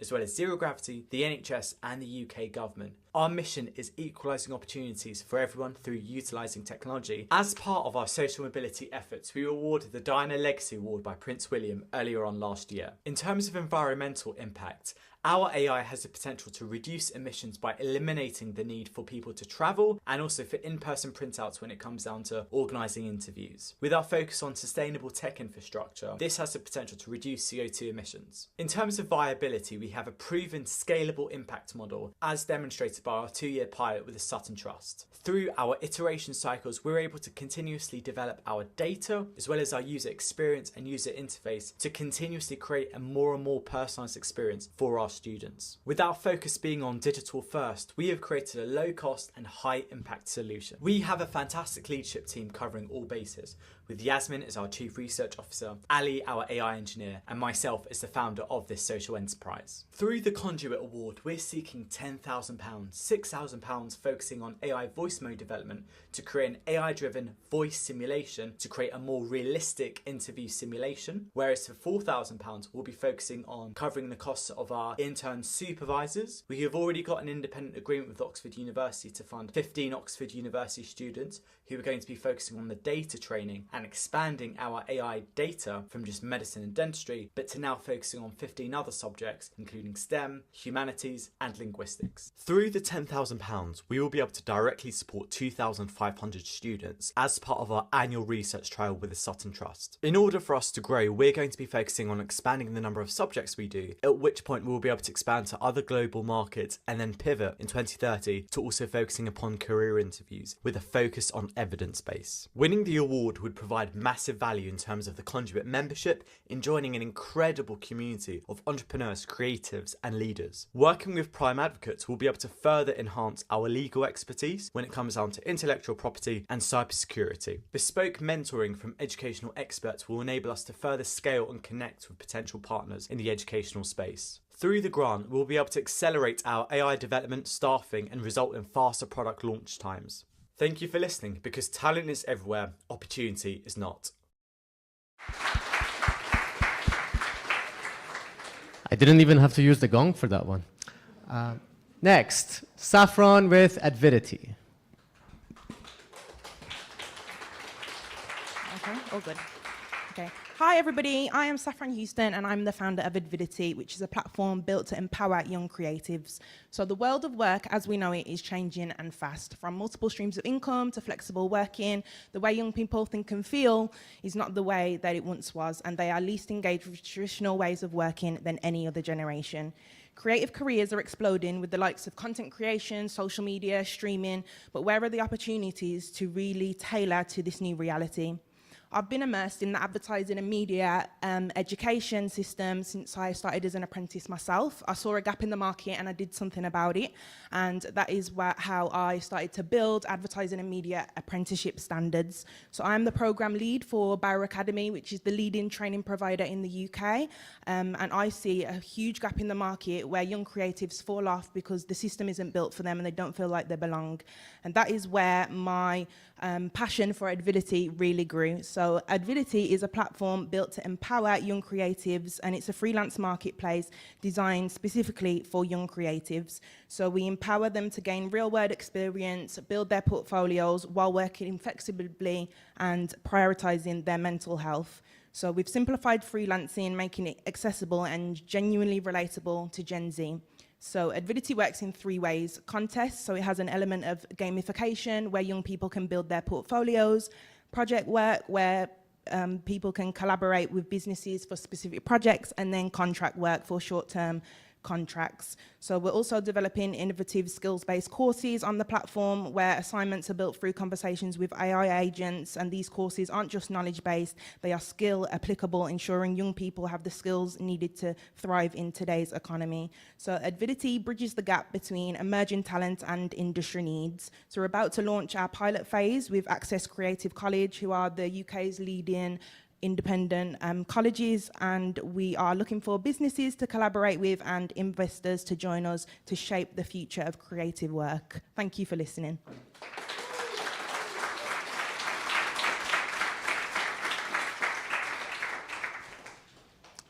Please welcome Olutoba, Tech Academia.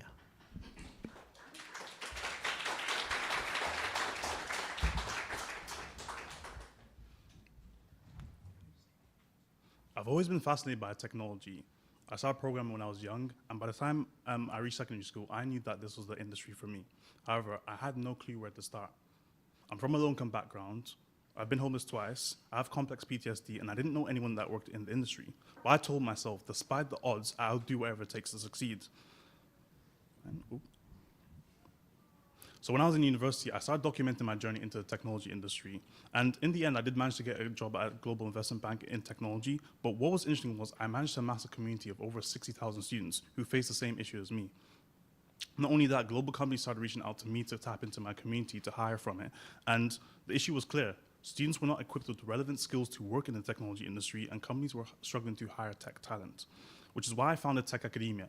It's an educational technology platform equipping students with soft skills and technical training to solve business challenges and then connect them with employers. So for example, students can log into our platform, complete training on a range of modules such as how to communicate effectively to building your first tech product before complete industry challenges. So for example, we partner with Dotplot, an award-winning medtech company, and they're building a medical device to help women detect breast cancer. So they gave us a business challenge, and our students built a patient data management and visualization tool to help with the detection of breast cancer.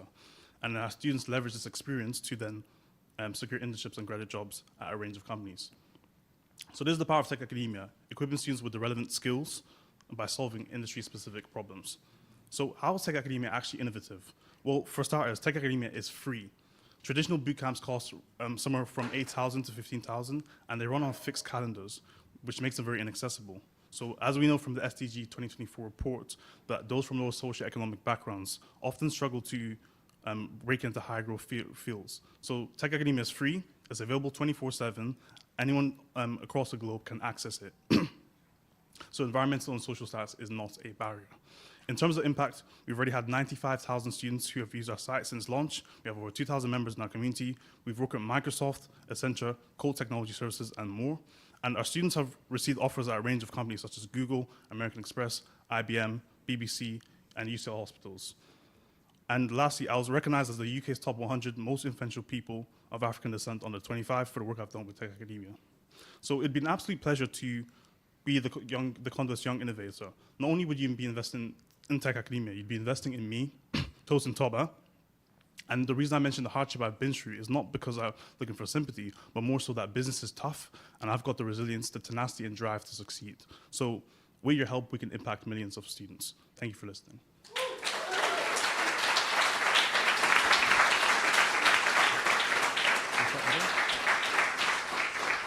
All right, give it up for our Young Innovator finalists.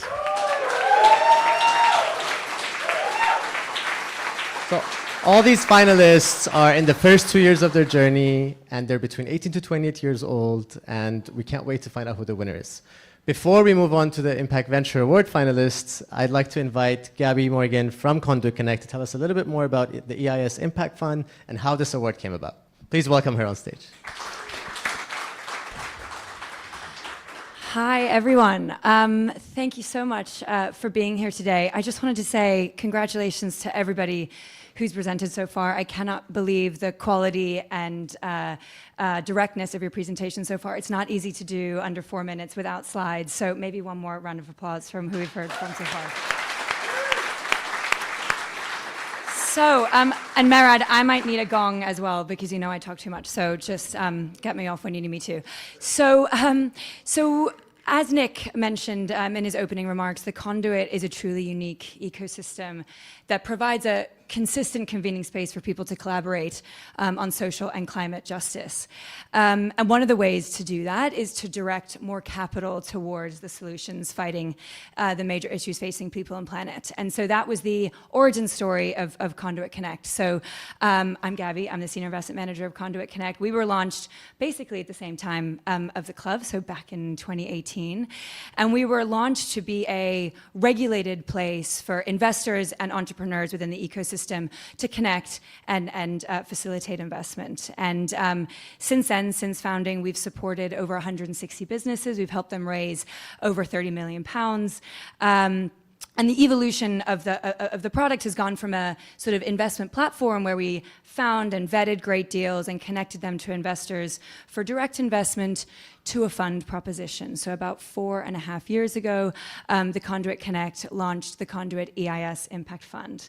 And the Conduit Impact Fund is an opportunity for investors to invest in the types of businesses that you're seeing today. So since the fund launched 4 years ago, we've invested in 30 impact ventures. Our themes are climate, education, healthcare, and inclusion.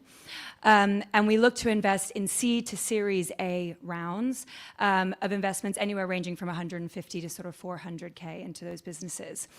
And so in talking to Merit and in coming to and enjoying and being inspired by the Young Innovator Awards for several years now, we had to think of a way that the Conduit Impact Fund could support the work, the amazing work that's being done at these awards. And so for the first year ever, we're thrilled to announce the Impact Venture Award. And so to give you an idea of how it's sort of different and how it's the same to some of the awards that you've just seen so far today. So the Conduit Impact Fund, like any venture fund, has a sort of a rigorous multi-step investment process. We have a fantastic panel of venture partners who help us make decisions. We have a few in the room today, David and some others, who help us sort of screen and think about deals, and then ultimately have an investment committee. And we have some IC members, Rob Devereaux in the room, who help us make a decision on the final deals that make it into the fund. Also, the deals that we consider for the fund perhaps have a slightly narrower mandate than the fantastic scope of deals that you've been looking at today. So I already mentioned we look for seed to Series A rounds. So in many cases, these businesses have maybe raised a bit of capital already, but are still very early in their journey. We look for businesses that are for-profit exclusively and venture scalable. And venture scalable doesn't always mean a good thing, or doesn't mean it's the only way to build a really successful, sustainable business, but it is one way of building a business. And when we think about deals for the fund, that's what we're looking for. And happy to tell you more about that later in the break if you have any questions. Okay, God, 4 minutes. So anyway, suffice to say, we had a huge number of applicants for the Venture Award this year, and all of them have gone through this rigorous process that I mentioned. The finalists presented and pitched to our investment committee, which is no easy feat. And I'm delighted for you to hear their pitches today. So without further ado, first we have Kestrix. Sadly, we have Matt in the audience, co-founder and CTO. Co-founder and CEO Lucy had to be in Berlin today for another event, but we have her pitch via video. Thank you. Good afternoon, everyone. I'm Lucy Lyons, and I'm very excited to be presenting Kestrix to you. We are building the Google Maps of heat loss to scale energy retrofits of existing buildings. So to start with the problem that we are solving, in Europe, we face a massive infrastructure challenge. Today, more than 100 billion euros of value is lost annually due to heat escaping from poorly insulated buildings. Now, there's a problem, which is that today, no scalable, reliable system exists to actually measure how heat is escaping from buildings. And this leads to lots of bottlenecks in the delivery of energy retrofit projects. So if you take it from one of our first customers, Peabody, who's the third largest social housing provider in the UK, the energy efficiency data that they have, so the EPC system, is simply not reliable enough to plan, price, or verify retrofits across their whole portfolio. So to fill these data gaps, they're needing to go house to house doing manual surveys, which is super slow and costly. So this got my co-founder Matt and I thinking about 2.5 years ago. What if there were a blueprint showing exactly how much heat buildings are losing and how to fix them? And we thought up Kestrix to solve this problem. So what does Kestrix do? Fundamentally, Kestrix maps and quantifies how heat escapes from buildings by applying AI to thermal images captured by drones to generate energy retrofit plans for single homes, but at the scale of whole streets, whole neighborhoods, and whole cities. So how does this actually work in practice? Well, first, we have a network of thermal drone providers who scan the built environment for heat loss data at scale. Next, we are building proprietary AI algorithms that turn 2D drone images into dynamic 3D models, calculate heat loss, and generate retrofit actions. Lastly, we are building dashboards starting for the UK social housing sector and its value chain to aid in planning, pricing, and verification of retrofits. So I think in this day and age of AI, it's always important to clarify what is really the efficiency that we are trying to create here. And Kestrix's rapid interpretation of images captured by drones is totally non-invasive and reduces energy surveying and analysis time from the normal 2 to 3 hours to less than 1 minute of customer time aspirationally. And our customers love it. So to date, Kestrix has surveyed almost 10,000 homes on behalf of some of the largest housing providers in the UK, like Clarion and Peabody, as well as delivery partners and financiers like major utility E.ON. But we are just getting started. This year, we are going to be unlocking 2 major technical milestones relating to validation of our algorithmic accuracy, as well as automation time for creating one 3D model, which is really going to open up the floodgates for us to achieve 1, 7, and 20 million pounds in what we hope is ARR, respectively, in the next few years. So thank you so much for listening, and really looking forward to hearing the room's feedback.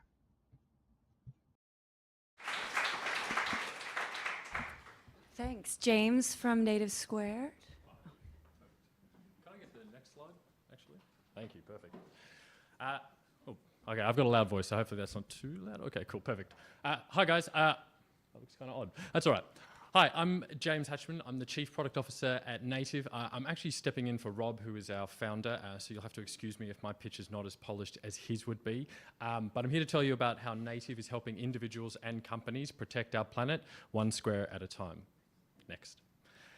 So currently the voluntary carbon market is a mess. It's outdated and opaque, and it's failing to protect the people and ecosystems that it was built to protect. And there's a couple of key issues that we'll talk about. The first one being a lack of transparency, okay? Companies are getting accused of greenwashing because when they purchase a carbon credit, they can't monitor the carbon credit itself or see where the carbon is coming from. Secondly, the exploitation of Indigenous communities. Local communities that are responsible for protecting these biodiverse regions are receiving very little climate finance, sometimes sidelined, or even worse, completely displaced. And then the last one is reductionism, okay? Complex ecosystems like rainforests have been reduced to a single metric, carbon, okay? And nature is so much more than carbon. Now, there's a number of other issues, but for the sake of time and not getting gonged too early, I'll keep it at that. But fundamentally, the system is flawed. And that's where Native comes in. We're taking a multi-metric approach to this same solution, okay, that is holistic, transparent, and fair. And at the heart of that is the Native Square, a 3-meter piece of our planet, okay, that is backed by our rigorous ABC methodology that combines carbon, community, and biodiversity. So, if you were to hold out your hands like this, that would be the size of a Native Square, okay? It represents real, tangible, precious places around our planet, okay, that are covering ecosystems such as rainforests, coral reefs, and mangroves. And Native Squares give people the opportunity to connect with these real precious places, and it's far more inspiring than things like a ton of carbon. Thank you. Fantastic. Next slide. So how do you actually buy squares? Well, that's where our solution comes in, okay? We've developed the Native platform that allows you to explore and discover projects from around the world, okay? And in order to do so, you can use our interactive map to actually hone in and see every single square that you protect. It provides a transparent line of sight to the exact space that you're protecting. And the beauty of being able to see it means that you can monitor it and you can showcase that impact to others. Now, speaking of impact, that's where the impact dashboard comes in, okay? We provide you with a dashboard that not only helps you track carbon, but it also helps you track biodiversity, community, and a number of other important metrics along the way.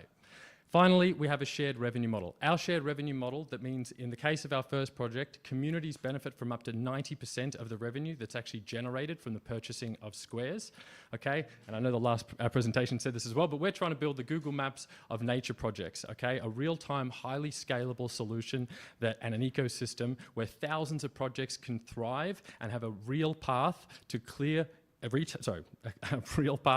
a clear path to real retail and institutional investment along the way. Sorry, we're trying to make nature protection tangible, measurable, and investable, okay? We're not just offsetting emissions, we're trying to redefine how we value nature, and we'd like to invite you on that journey. So let's protect this planet one square at a time. Okay, well, Google Maps better watch out. Next up, we have Zareen from Cogs AI.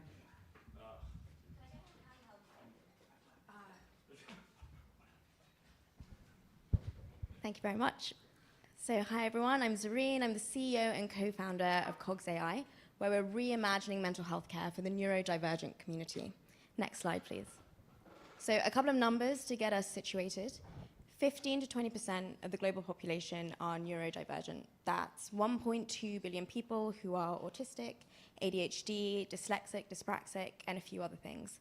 And all of these 1.2 billion people face mental health issues at twice the rate of everyone else, double the rate of people who aren't neurodivergent. And if you want to break that down a little bit in terms of groups, 70% of people with ADHD will experience anxiety or depression throughout their lifetime. And if you're autistic, you're 9 times more likely to die by suicide. I'm autistic, so this is a heavy statistic for me. And it's one of the reasons that Felix and my co-founder and I are doing this work. Next slide, please. So what have we done? We partnered with the NHS to design a mental health solution. It's a mobile app that supports neurodivergent people to look after their mental health preventatively. So rather than waiting until things accelerate into a mental health crisis down the line, we help people understand their brains and their bodies, what you need right now to look after yourself. We've currently supported 6,000 people through the NHS, and we have 9,000 more to go with our current contract with them. And the use of the mobile app so far improves mental health outcomes by 32%. So a way of thinking about this is if you use the app, you'll feel about a third better after using it. Next slide, please. And so what are we doing next? We are doubling down on our public sector work through direct contracts with the NHS and also by partnering with Kooth, which is the largest digital mental health provider in the UK for children and young people. We've also just launched in the US, finding traction with mental health charities and also in the entertainment industry. So actually, my ask for you today isn't about funding, it's about connections.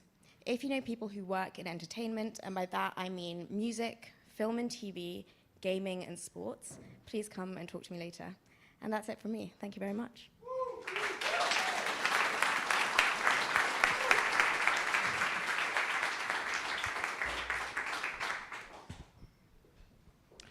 A huge thanks to all our incredible innovators on their pitches. Can we get one more round of applause for them?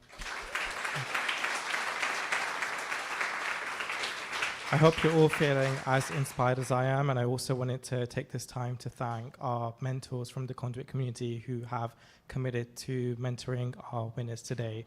So huge thanks to Joe Seddon, who is the founder and CEO of Zero Gravity, Kotha Hajat, public health and longevity expert, Charles Perry, who's an entrepreneur and sustainability pioneer, and Moki Mukura, who's the executive director of Africa No Filter. We also now head into one of my favorite sections of the day, which is voting for the people's choice. So there's a QR code right behind me, and I'd like you all to use your phone to scan it and vote for your favorite innovator. We're also now heading into a break, so you have the chance to network with our innovators and also connect amongst yourselves, but also just a reminder that the finalist opportunities will be published on Goodstead's platform, which will have a QR code at the end of the break, so you can connect with them digitally. So get voting.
Okay.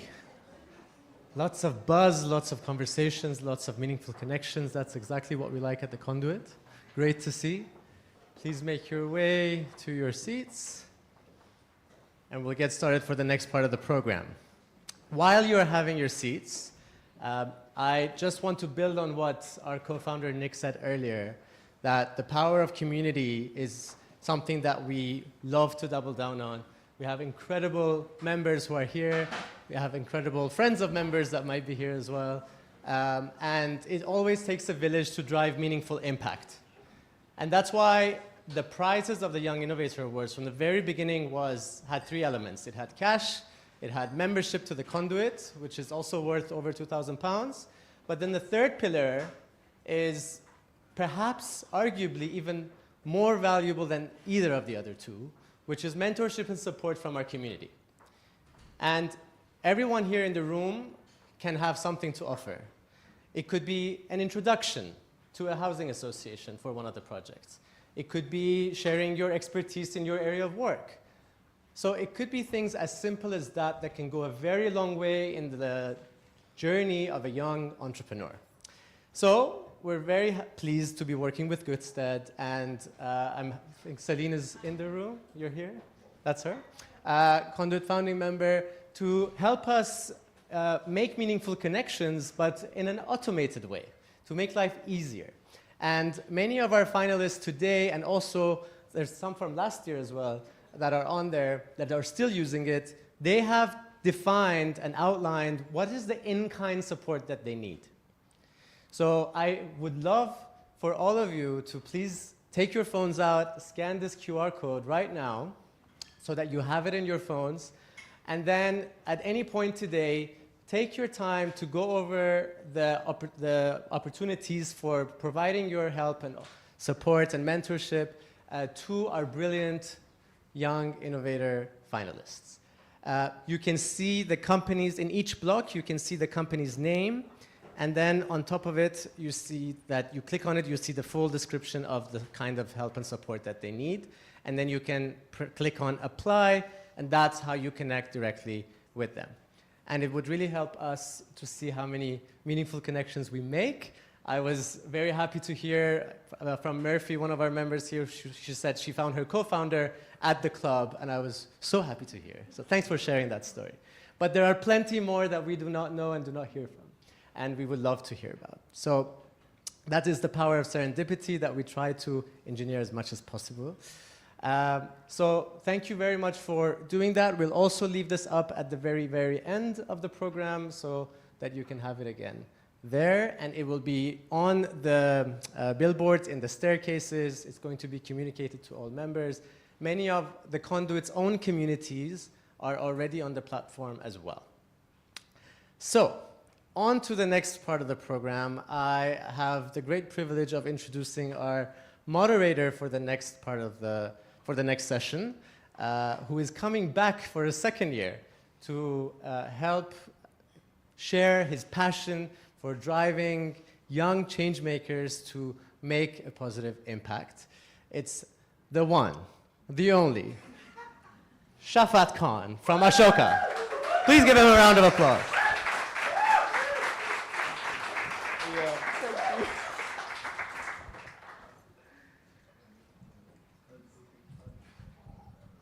How's everyone's energy levels?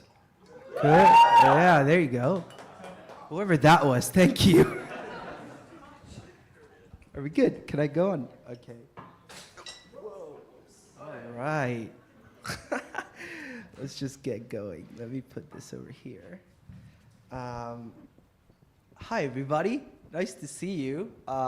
Firstly, let me just introduce myself. My name is Shafat Khan, and honestly, I have the absolute privilege and joy to be in this room again. This is my third Innovator Awards, so if any of you have beat me to that, I'm a little competitive, but that's okay. Honestly, such a joy and privilege to celebrate every single young person who stood there or stood here and shared their passion with us, really, and that takes a lot of courage. It takes a lot of determination, and there's something really, truly special about being in a room full of people who dare to imagine.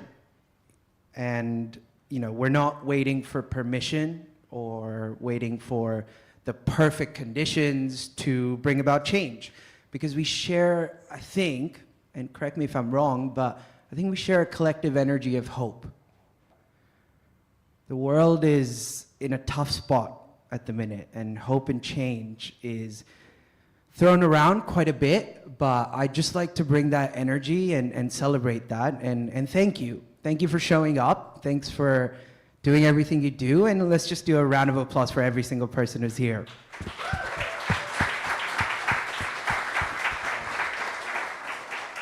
Cool. I'm here today with Ashoka, and for anybody who doesn't know about us, we're the world's first and largest global network of social entrepreneurs and changemakers, and really at the heart of our work lies a deep belief that if you bring the right people within the right environment and give them the right tools, systems change suddenly starts to become a bit easier. Not too easy, but a bit easier. And that's really what we're trying to explore today. I believe deeply in the power of story and storytelling in kind of making sense of these complex systems. And so today we're trying to at least address that journey. You know, what does it actually mean to lead with purpose? And, you know, we've heard from some amazing young people throughout the day. For this conversation, we wanted to focus a little bit more on the ecosystems, the people that surround these young people, who are incredibly important and have a huge part to play in having these young people reach their highest potential. Now, you know, we've heard from young people about their ideas. We've heard from even kind of maybe later stage ventures of their ideas as well. But what we haven't heard so far is, you know, what do the people who invest in them think about? What do the people who support them think about? So we're going to try to explore that a bit more. I'm thrilled to be joined by Anthony, Eva, and Eva, sorry, I got corrected, and Ivo, who are honestly amazing human beings. I just met them last week. It was so amazing, mostly because I immediately felt a sense of care. I could sense that their vulnerability to support the young people in this room is at a different level. So I'm excited to kind of go into that a little bit more. Before I do that though, I think if tech works with me, I'd like to ask you guys a question. So can we go to the next slide? Is that possible? So I know we've done a lot of QR codes. If you're behind a pillar, which is where my seat was, feel free to get up and scan it. And if your internet doesn't work, it's okay, just play along, you know? But that QR code will take you to a Mentimeter. And the question that I would love to explore with everyone in terms of a reflection is, who was the first person in your life who made you feel powerful? Who was the first person in your life who made you feel powerful? A sense of power, believed in you for the first time. And while that loads, maybe I can introduce the panelists as well. Can the panelists please make their way here? And can we have a big, warm round of applause? I know you're multitasking.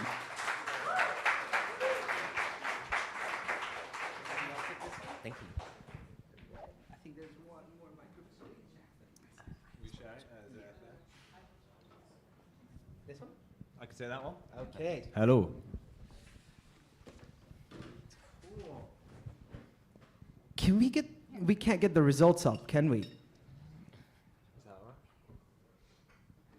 No, okay. But we'll, you know, we can share the results out more widely, maybe later over a follow-up email. Sorry, I didn't check with tech about this. I should have. I wanted to ask that question to start with because power is something I've been thinking about quite deeply. We live in a world where power has a lot of imbalance, and who holds power is really important. So I'd like to explore that with you guys as well. But maybe we'll start with intros, if that's okay, just to lighten up the mood. And then we'll get into it. Anthony, do you want to start? Testing. Yep, absolutely love to. I'm Anthony Murphy. I run a not-for-profit called Prime Advocates. We're a law firm and an ESG advisory firm. I'm also a trustee of the Tudor Trust and a director of a community of tech entrepreneurs called Opus Community. Lovely to meet you. Hi everyone, I'm Eva Maria Dimitriadis. I'm the managing partner of Conduit Connect. You heard earlier from my colleague Gabby. So we have the pleasure of running the Conduit Impact Fund. And I've been in VC for the last around 8 years. And before that, started my career actually in the art world. So I worked the first decade of my career for a large auction house, which has little bearing on what I do today, but there were some transferable skills very much. And I'll come back to that when we talk about some of the discussion that's coming. Lovely, thank you.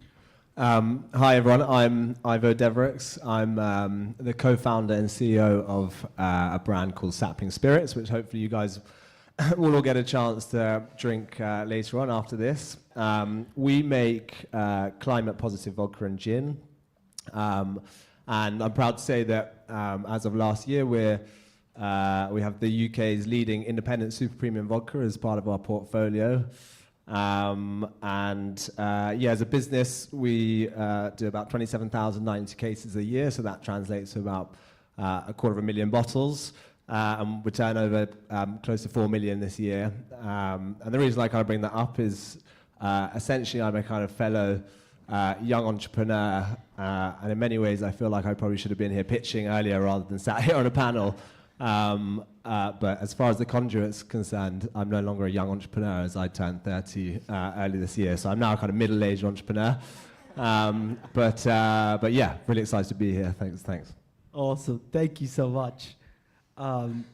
Cool. We've got a lovely panel here. So let's get started. I think, Anthony, if it's okay, I'll start with you. Let's explore the same question around power. I'd love to understand, maybe from each of you, when was the first time you felt powerful or you felt a sense of power as a young boy? Thank you. That's such an interesting question. I think naturally you're drawn to thinking of times when other people have told you that you've been successful or have achieved something. And I remember an example when I went to a very odd all-boys school, Catholic school in north of London called St. Ignatius. I used to be quite good at rugby. And if you're good at rugby, they used to give you this ribbon that you put around your blazer so that you look like a Christmas tree. You stood out from every other student. It was really weird. And I did not feel powerful wearing that ribbon. I felt like a complete idiot. So thinking about that and thinking about other instances when people may have thought you've done well have never resonated power to me. It's always been self-prescribed. When I have set a target or a requirement, and the first instance when I've achieved that, maybe it might be as simple as doing my homework late at night. I used to go out on summer holidays and play tennis and go on adventures, and then I'd come back and I'd do my homework until 3, 4 in the morning. And I'd do it though, and I felt great. That was the first instance when I had a contract with myself, and I achieved it, and I felt power. I could achieve anything, and it resonates, and it still sounds the same today. Oh, that's beautiful. And it takes courage to share these stories, right? So let's be friendly around this. And yeah, thank you so much for sharing. Maybe Eva, do you want to go next? Sure. I found it a hard question to answer, I have to say. I'd love to know who in the room is an older or eldest sibling.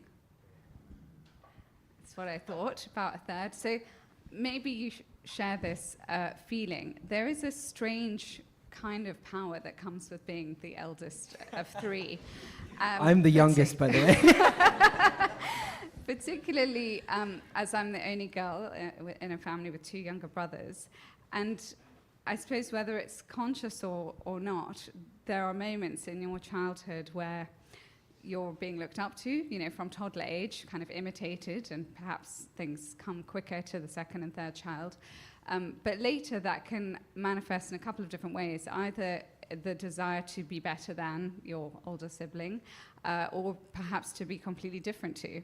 And in our family, I was relatively good at school, and what that meant was that my second brother decided he was going to be good at the bagpipes, which was really great for our ears, and the third one went into rugby. So I'm not sure what the lesson is there, but it was my first sort of unofficial leadership position, and I think what I realized more as when I became a teenager was that actually you don't think you have that power as a child, but actually the way you're perceived and the message you send and even the encouragement that you give your siblings can be quite meaningful. And there was a great article in the New York Times a couple of weeks ago about how, I see some nods, about how much impact siblings can have on each other. There's so much research about how parenting affects a child, but actually the sibling relationship is really understated. So yes, I think that was probably the first time. I suppose we'll come on to the more recent manifestations, but as a VC, there is this sort of very specific kind of power, which is deploying other people's money and making decisions probably for the next 10 years. And that means that we can help companies either survive, thrive, or potentially some of our decisions mean that they won't make it. And so it's got a difficult responsibility attached to it as well. Super cool. Yeah, I'm the youngest in my family, so I've never felt power in the context of my family life. But yeah, I think that there's a million different ways you could probably answer this question. That I think growing up, I felt power in lots of different ways without kind of wanting to sound like a power-hungry toddler. But I think the one the idea that I had about this, I think, is kind of interesting in the context of this conversation, really, was the moment I first had true kind of clarity and knowledge about the direction that I wanted to take my career. And I think I was really lucky that I was 16 when I decided that I definitely wanted to go into the kind of business world. And I also had the kind of foresight that I probably wasn't going to be that employable to a degree. So if I was going to go into business, I was probably going to have to set up my own business. But I think, lots of people that I meet in my life can get to kind of 30, 40 years old and still not have a clear understanding of exactly what they want to do. And so I think that moment when I was 16, really knowing that this is what I want to do, gave me that clear kind of direction and really made me feel pretty powerful. And it made me, gave me the ability to make pretty key decisions in my life pretty early on that have had a knock-on effect, such as, I knew pretty early that I didn't want to go to university. I thought I could learn more by going to work for a startup. And so I kind of didn't waste those years in my eyes, or could have spent many years as a trainee lawyer or a management consultant. No offense to any lawyers or management consultants out there, but it just, I think that was the moment for me that clarity and knowledge that I knew exactly what I wanted to do gave me an immense kind of feeling of power. And yeah, that's my answer. I didn't know any of those answers, by the way. When we chatted last week, I was like, I don't want to know. I want to know on the spot. So thank you so much for playing along. Maybe I'll start with you, Anthony, in terms of, I'm really fascinated by the idea of how imagination plays a part in our work. And I'd like to explore that with you. So, what role does kind of imagination play in your leadership and investments? And, how do you kind of stay open to wonder when you have to also wonder about ROI and kind of going after your own passions and so on as you make your investments?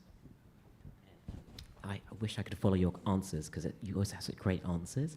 But I will fumble along without your knowledge for the moment. It's such an interesting one. I think when I was thinking about this again, there are always apparent things that make sense to say when you're on a panel. In hindsight, you can do a lot of amazing reimaginings of things. But actually, in a very personal sense, as a recovering lawyer,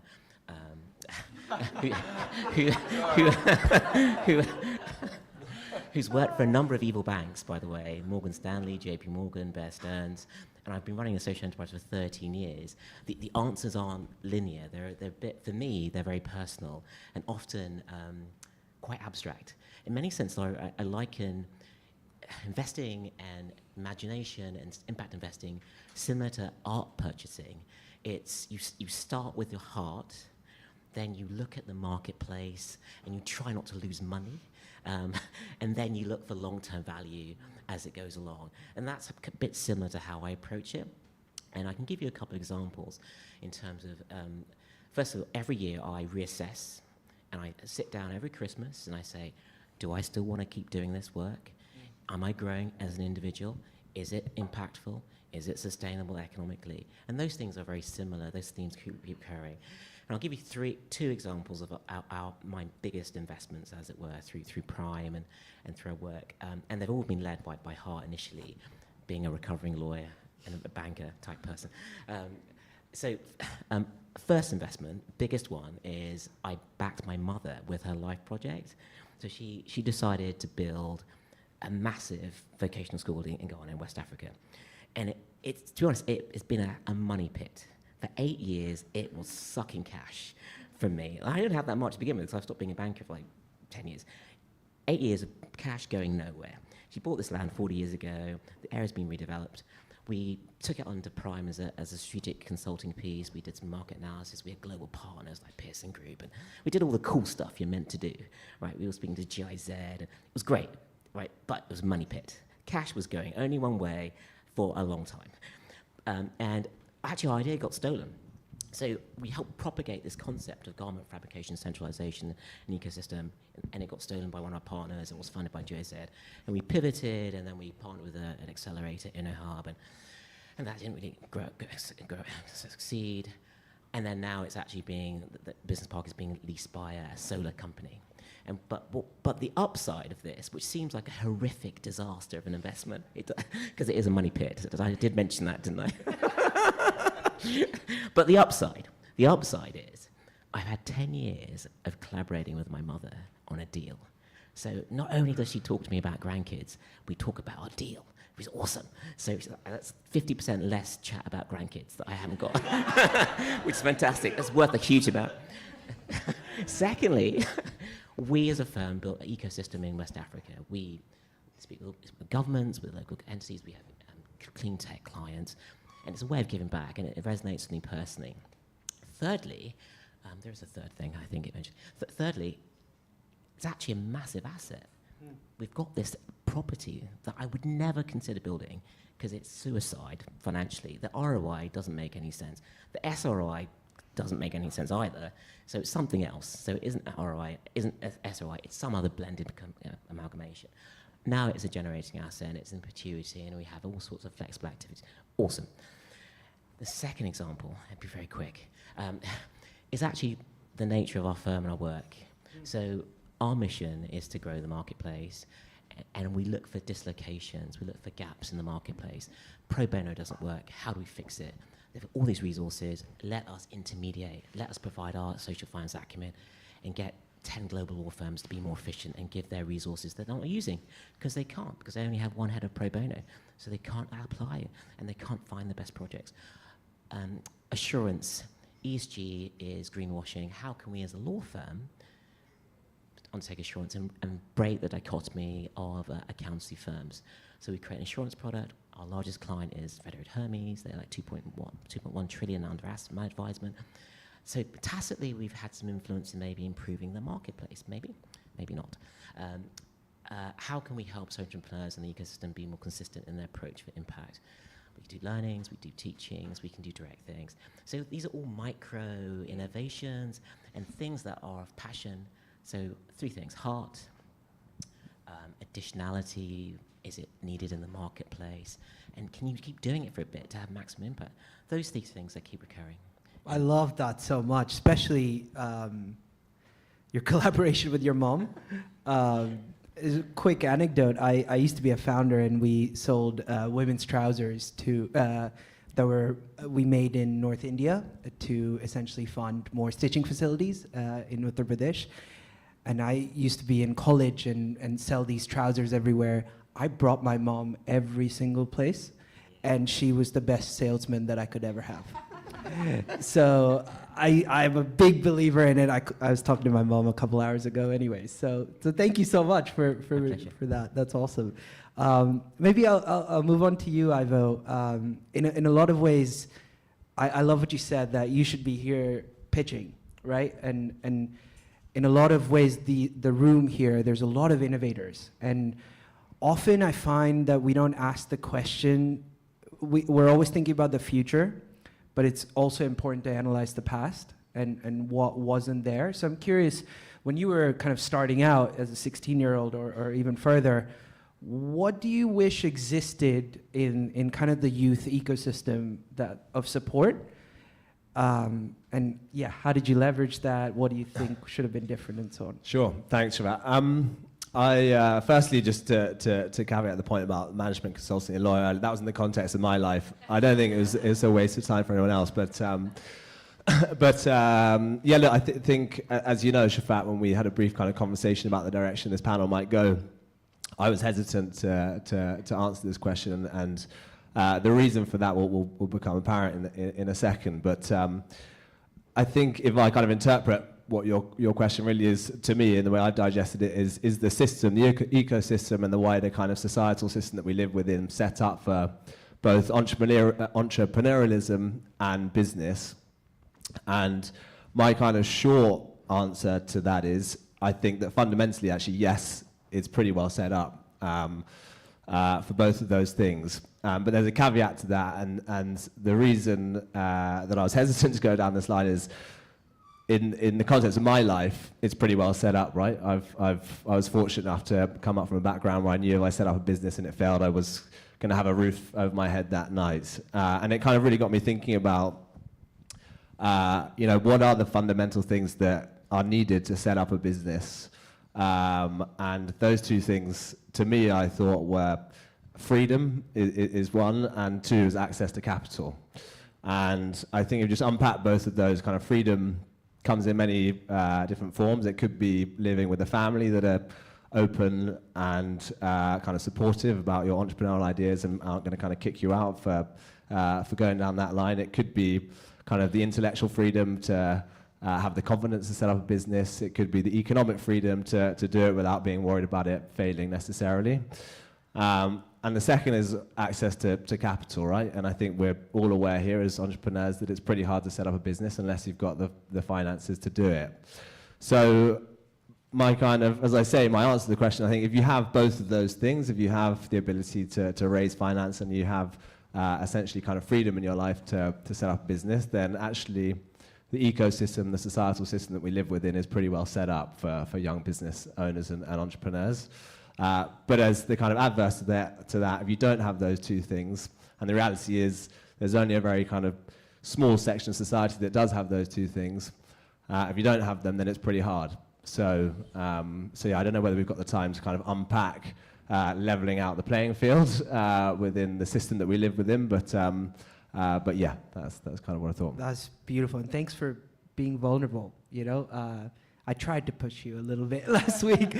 But honestly, I think the takeaway for us is a lot of us in this room, again, going back to that power, we hold power within the system. So let's listen to Ivo in that sense, and how do we give more freedom to the young people that we're supporting, right? And so on and so forth. So thank you for that. Eva, I'll turn to you now, if that's okay. And it's quite, I love what you said about being a VC is an inherent power holding position, where you're able to reallocate capital and so on. But I'm curious about your own individual dream here, which is, what is the kind of dream or vision that you hold that feels slightly too big or too bold because it's a bit risky and, even maybe too magical to say out loud?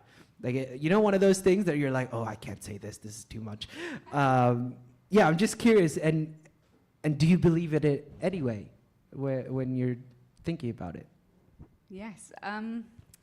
So I think there is a dream that I have about, going back to that point about the power, I think it does come with great responsibility, to use that cliche.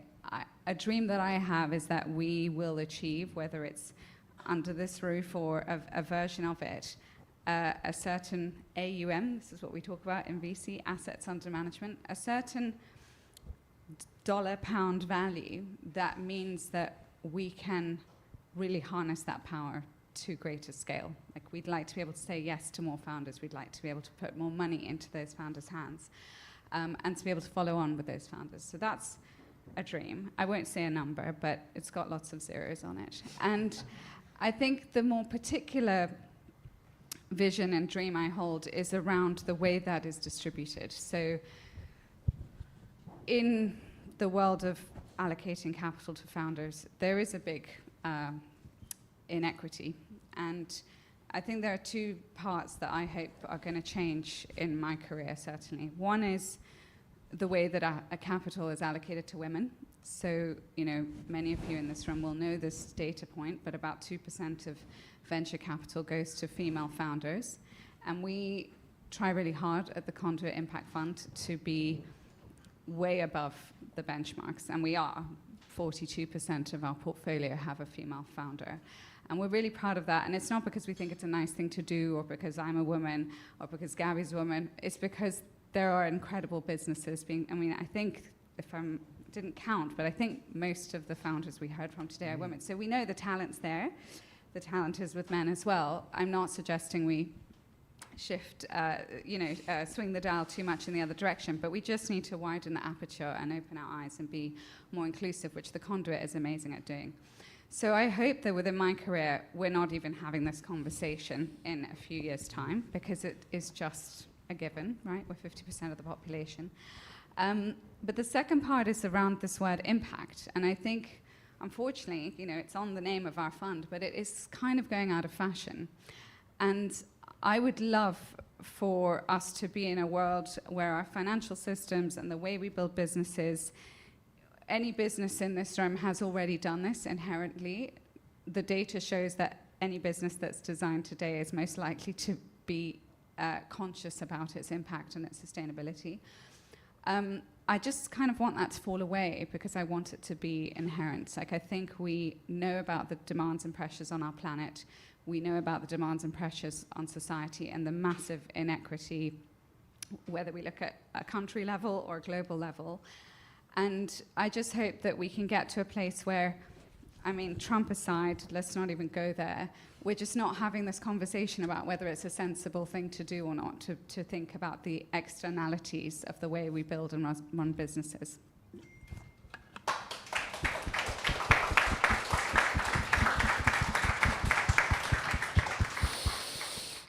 That's amazing. It's quite fascinating to me. We, at Ashoka, we have a large network of changemakers, and we speak to changemakers all the time in light of recent things around EDIB or DEI, you know? And it's quite fascinating.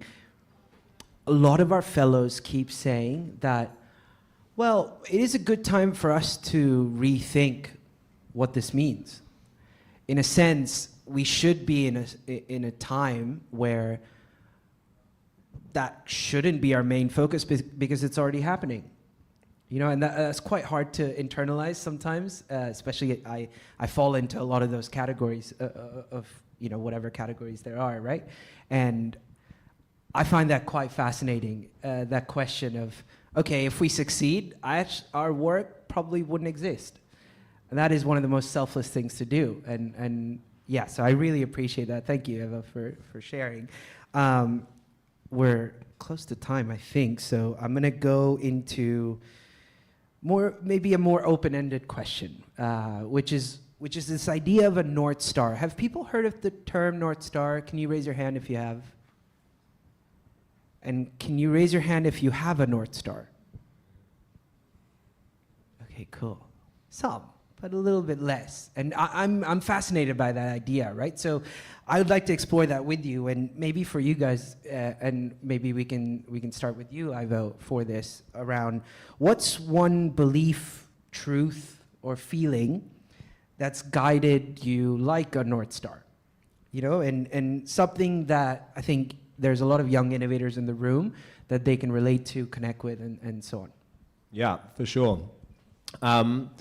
It's a good question. I think for me personally, and I've got a business partner within Sapling Spirits, when we first kind of went out to do this, there were many reasons for it. But the one thing that's kind of always stuck with me as why we started it in the first place and why we continue to do it now is really the idea of just having fun, basically.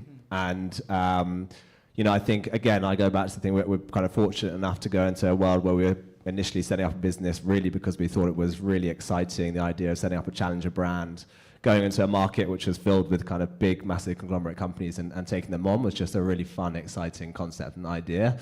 And I think that fundamentally, if we lost that, then our business would probably die, right? Because if we haven't got that idea of fun and excitement that kind of runs through our business intrinsically, then we're just the same as the kind of big guys, and we'll lose a lot of that market share that we're trying to take. So I think for me, it's definitely been fun, and really hoping to keep that within the business for as long as we possibly can. And hopefully that's useful to everyone in this room. I think to all the young entrepreneurs coming up, I think really try and keep that emotion behind why you started the business in the first place intrinsic to everything you do on a day-to-day. And as soon as you lose that, it's pretty dangerous. Cool. So fun. Yeah. Let's say one word would be fun. Yeah. And I'll try to pick out one word from each of you. Eva, do you want to go next? Okay, going with the one-word concept, I'm going to go proud or pride. I think you have to be proud of what you're doing, and you certainly have to enjoy it. But I think, again, not to talk about the fund too much, but one of the reasons we've set this up is we want people to be proud of what their money is invested in. And I had a bit of a career pivot working at Christie's, the auction house. It's a bit like a bank in the way that it's structured. There's a ladder and you work your way up it, and you get brainwashed into feeling you're very disposable, and there are a lot of people who want the next job. And I reached an exciting height in that organization, but I was approaching a decade and feeling like I was wondering what was next. And I had a sort of aha moment one day. We were in New York and we sold a Picasso, a massive, beautiful painting, Les Femmes d'Alger, for I think it was $189 million. It'll be on the internet. And that was, on that day, a world record price. And sorry to the former chair of Sotheby's who's in the room, but it was also in the news the next day. It's like, Christie's does it again. This is amazing. Everyone was exhilarated. Everyone was high. DiCaprio was in the room, and there was all this speculation. Who bought it? Who are they? It was this big achievement, and I felt this sort of ick, and I was like, oh God, I love art, and I'm such a cultural person, but I did not feel proud of that. And it was the beginning of a turning point for me, which was, okay, I've really enjoyed this experience, and I feel I've extracted great skills from this experience, but I could apply this somewhere else, and I don't think I'd like the next 10 years and the 10 years after that to be this repeat spin cycle of like, let's move a valuable painting from one private home to another. And I'm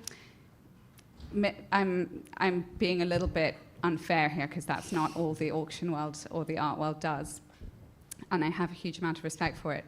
But to me, and I think the second, if I could have another word, is pivot. I think the second part is don't be afraid to pivot. And if you're a founder, you can already take it as given that you will at some point have to pivot. We at Conduit Connect have pivoted several times. So I think pivot and be proud of what you're doing. I love the 2 Ps as well. PP. Very marketing. Okay. I thought it'd be easy to go last, but it's not. It is not. And I love a self-help book, so I could complete the room with lots of quips from self. But actually, I'm going to avoid that if I can. But I think what both Eva and Ivo have mentioned really resonates around the journey. Actually, as an entrepreneur, being a social entrepreneur for 13 years now, and having being comfortable with a lot of uncertainty.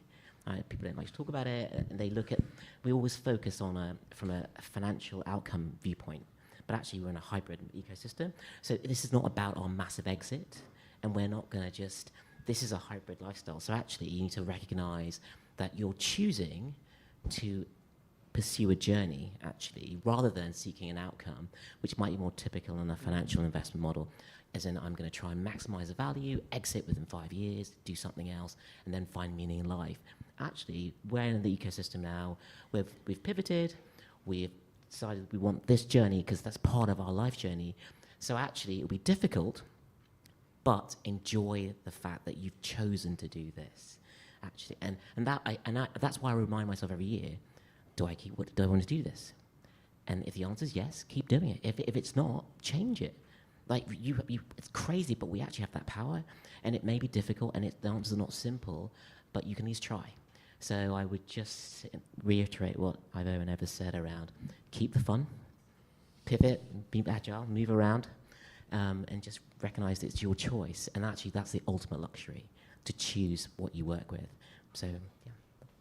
You've done my job for me. You summarized everything.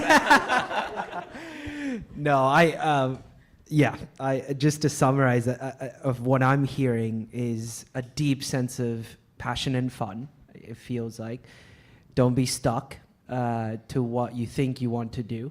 I think I've learned that in various ways in my own journey, but also studying social entrepreneurs. I think every single social entrepreneur I've ever met, has anybody in the room heard of My Grateful? Has anybody done yeah, so Vicky is an Ashoka Fellow. We elected Vicky in Kenya, and Vicky now lives in Birmingham, I believe, with us, and My Grateful is her second organization because she pivoted as well. And it's just an example, but I think anybody who cares about entrepreneurship has heard the word pivot, right? So I really appreciate that sense of adaptability. And anyone who's watched Friends as well. Yeah. I have. I just finished it, actually. And Anthony, I love the idea of the journey being the most important bit. I think it sounds pretty cliched, doesn't it? And it's always said, but it is not often repeated enough. So I really appreciate that. I think we're 2 minutes away, and my kind of final call to action for everyone is we started the conversation with this idea of power.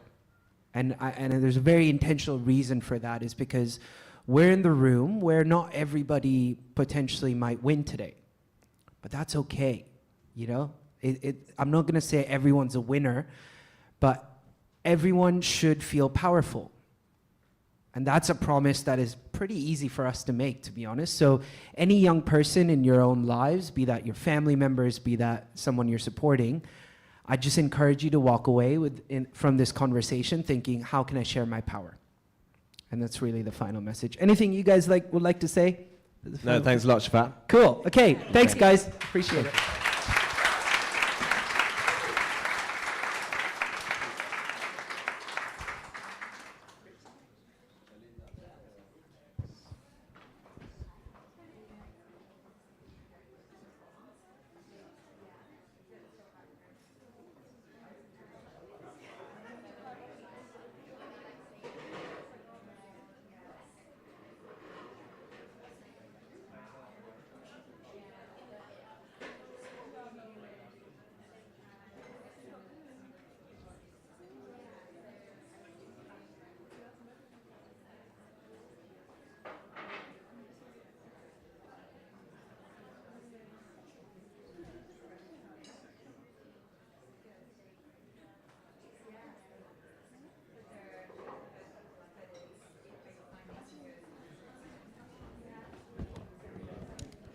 All right.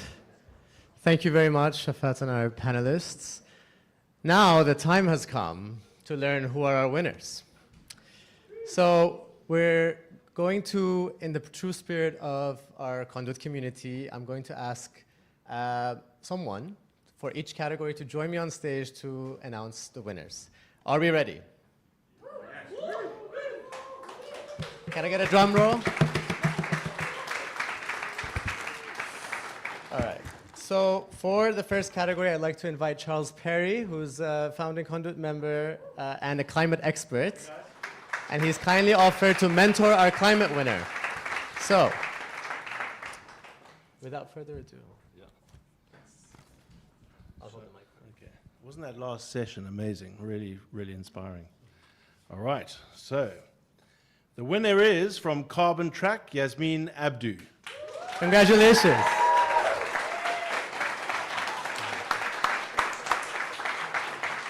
Congratulations. Congratulations. Yeah. Sorry. Yeah, thank you so much. Yeah. How about a picture in the meanwhile? Let's take a picture. Good job.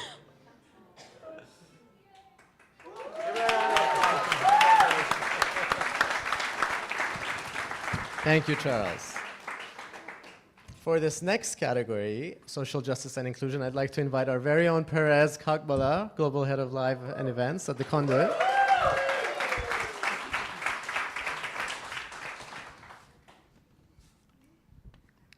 All right, so I'm delighted to offer this to Oluforanami Balogan, Room 2.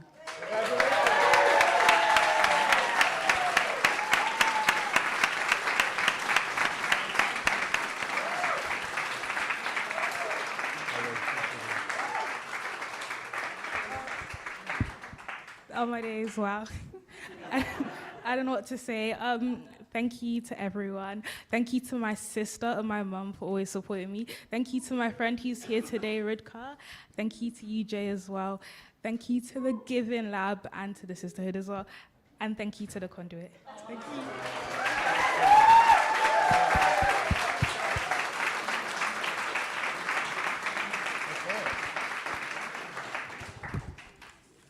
All right. Next up, it's our education, skills, and training category, and I'd like to invite Christopher Persson, the chairman of the London Interdisciplinary School, up to present the award.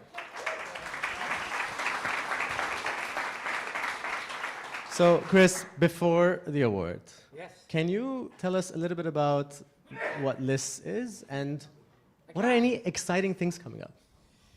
I can. Actually, we were one of the first, Eva, where are you? One of the first, you're Gabby, you're not Eva. One of the first social businesses that Conduit sponsored. You gave us a lot of money, which is great. So LIS is a London Interdisciplinary School. We're a new university and we are launching, we have bachelor students, we have master students. Elsa is one of our students. Weirdly, she didn't win the award. I shouldn't have sponsored this event. But we're now launching an MBA, and our MBA will be really exciting for anyone who's got about 10 years management experience and is interested in changing the world. So have a look at our website, lisac.uk. Thank you. LIS does have some of the most brilliant students, and also not winning, you know we have fair process. So, but it does remind me to also announce that all of our runner-ups also get a 3-month membership to the Conduit, so you can enjoy the rooftop all summer long. All right. Okay.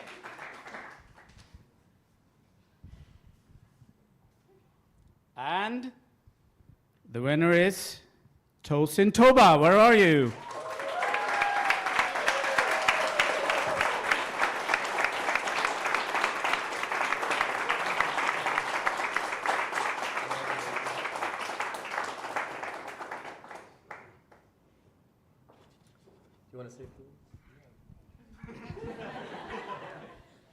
I just want to say thank you so much to everyone. To be able to have the privilege to actually speak in that and just receive the award is really important to me, mainly because of the challenges I face. I really want to give back to the world, and I believe that the impact I'll be able to have with what I do will be furthered by the Conduit's work. So I want to say a big thank you. So thank you very much.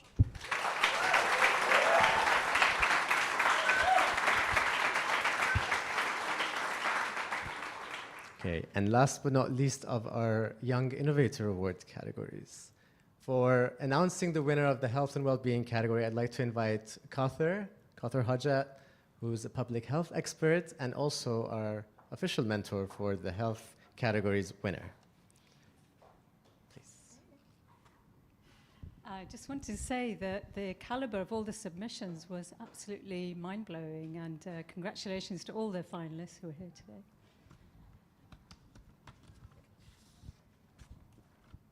and happy to announce the winner of the Innovator Award for Health is Roxanne Stevenson-Brown for Find Care Compare.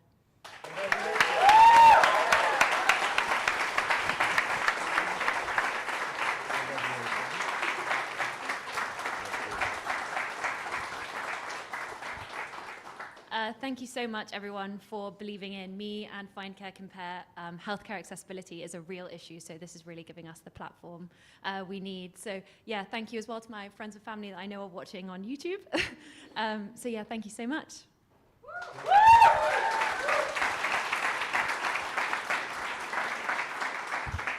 Thank you, Catherine, as well. Okay, so before the Impact Venture Award, we also want to share who won our People's Choice Award. So, it's in a special envelope.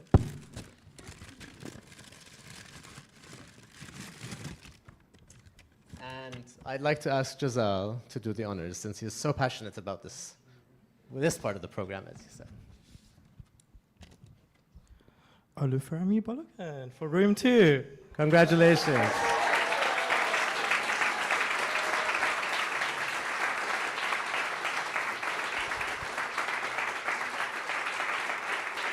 Double whammy. You want to take a picture? Yeah, over here. You can come here. All right. Great. Great. Congratulations.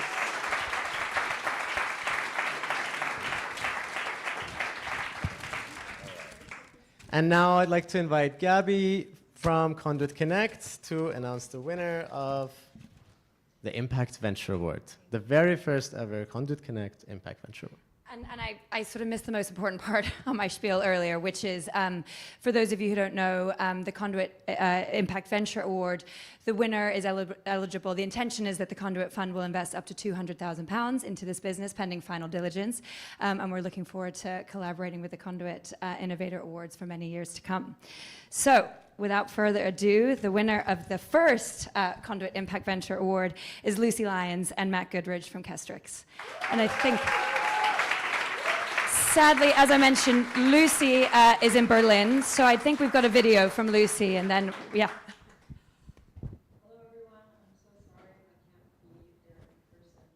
Hello everyone, I'm so sorry I can't be there in person, but that doesn't change how grateful I am to be the recipient of this award.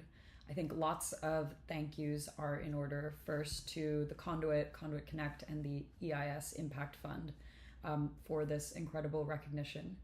I think a thank you is also in order to my incredible team who show up every single day to build something that hasn't been done before. Special shout out to my co-founder and CTO, Matt. I know that this award is as much for me as it is for you.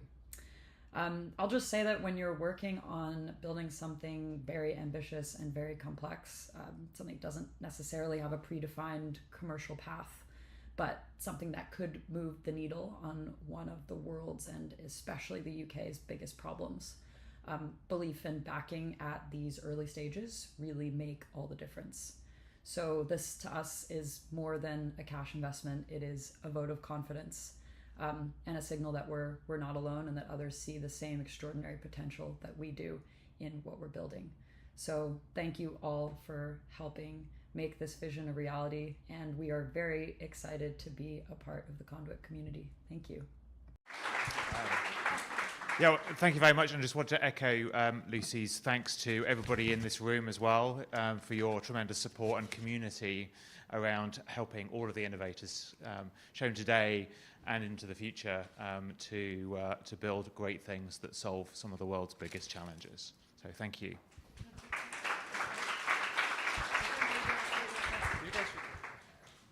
Matt, do you want to just quickly just put you on the spot for a little bit? Yeah. With Gabby.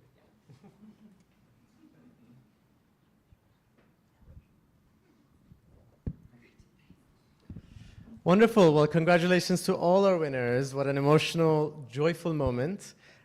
You might be wondering what were in those bags that were given out to our Young Innovator winners, and I'd like to really thank Ocean Bottle, who actually you'll learn a little bit more about very soon, who are B Corp and an original Conduit Connect portfolio company as well, and our impact partners, the Swarovski Foundation, that have a limited edition STG pin made of Swarovski crystals. So thank you very much to them. And to close now, I'm delighted to invite Will Pearson, co-founder of Ocean Bottle, who's here with us and to take the stage alongside Conduit Connect's Gabby Morgan to share his story, his insights, his words of encouragement and advice for our 2025 cohort of Innovator winners.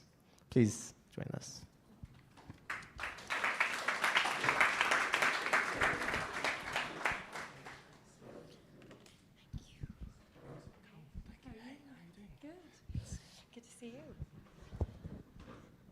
Great.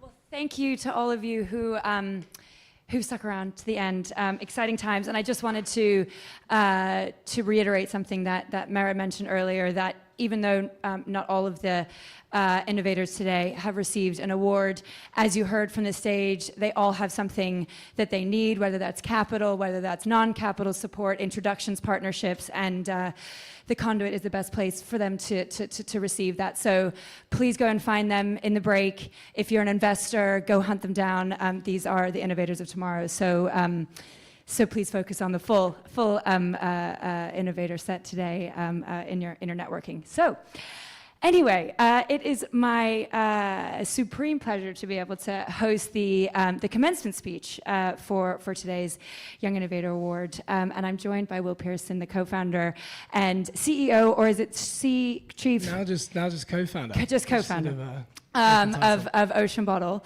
And I'll let Will introduce himself properly, but what we really wanted to do to close out the session is to show you what it means to build a business with purpose, and that can lead to enormous impact and also enormous success in terms of commercial scalability, in terms of global expansion, in terms of partnering with huge organizations, connecting with amazing consumers, and building a really sustainable business. And it can be done with passion and with impact, and Will is evident of that. So, Will, if we could just start with the intro, and then we'll dive into questions. Sure, yeah, no pressure there at all. I'll try my best. But yeah, really it is such a great privilege to be here, and I'd like to say a massive congratulations to the winners and all the finalists. It really is amazing to be surrounded by other impact entrepreneurs, and I think, yeah, it's testament to the network that the Conduit's built. Yeah, it's also a bit of a full circle moment, actually, because we raised investment with Conduit Connect, I think 4 years ago. So yeah, it's amazing to be back up here. But yeah, looking forward to this. So a brief introduction to Ocean Bottle for those of you who don't know. We designed the Ocean Bottle, which I've always got glued to my hip, to do much more than hold just water. We really wanted it to be a vehicle for impact, and that's why every Ocean Bottle that we sell actually funds collection of 11.4 kilograms of ocean-bound plastic, which is equivalent to 1,000 plastic bottles in weight. We really do that by investing in plastic collection projects in coastal communities all around the world, really also making sure that the projects that we get behind and drive forward also create social mobility and sustainable livelihoods. And yeah, I'm really pleased to say that to date, we've just hit our 2 billion bottle milestone. So that's a good one. Thanks, guys. Yeah, and it sounds like a lot, and it's a fair chunk for London startup, but it really still is a drop in the ocean in terms of the scale of the challenge. So yeah, our ambition is to really scale that up. It's not a problem that we're going to be able to solve alone, and I think that's what really motivates me, is seeing all the other impact entrepreneurs around us, and I think together we can do a lot. Fantastic. And just in keeping with the theme of sort of young innovators, can you tell us a little bit about when you set this up with your co-founder, Nick? Yeah, so Nick and I actually hadn't really had any professional experience. I think I'd done like a couple of internships, and I wish I'd had a bit more, to be honest. So yeah, we started it basically straight out of university, and it was also our first venture. So it was really kind of embarking into the unknown. I think my passion for the ocean really started at a young age. I'm half Norwegian, which is a sort of very ocean-focused country. And yeah, I just remember looking out at the big blue, the waves, you know, and just becoming kind of quite infatuated. And it was then really at high school studying geography that I really learned about sustainability and kind of really became obsessed about people and planet. And I remember just like chewing the ears off my parents about, you know, all the challenges that we needed to solve in our lifetime. So that was where it started. I then did a year on a boat in the Indian Ocean as a deckhand, and I still miss that a lot. It was a great year. But yeah, we really saw, I really saw the side effects of plastic consumption. And yeah, came back, Blue Planet 2 was launching, and yeah, people wanted to do something about plastic, but didn't really know where to start. So that was the concept. Amazing. And I think I always like to start with what was the sort of turning point, what was the spark that led you to start the business. And I think with all of the pitches and innovators that we saw today, having lived experience in one way, shape, or form, or having something that inspired you from a really early age shines through in your commitment to the business, right? Like starting a startup is one of the hardest things, if not the hardest thing you can do in your life. And so having something that drives you beyond commercial success really comes through in the performance of a business. So it's one of the key things we look for when we're thinking about investing in a business is like, where is this drive coming from? This is going to be a 5, 10, 15, sometimes longer journey that you're going to be on with your investors and with your co-founders. So it's amazing to hear how early that started for you. In the interest of helping the innovators in the audience walk away with some really actionable sort of insights into your journey, one of the key things is obviously fundraising, and it's where we met and when you were starting your fundraising journey. Can you tell us sort of what that was like for you, and I guess with the specific lens of what's it like raising as a impact business, number one, some of the pros, some of the cons, and maybe that's changed over the years.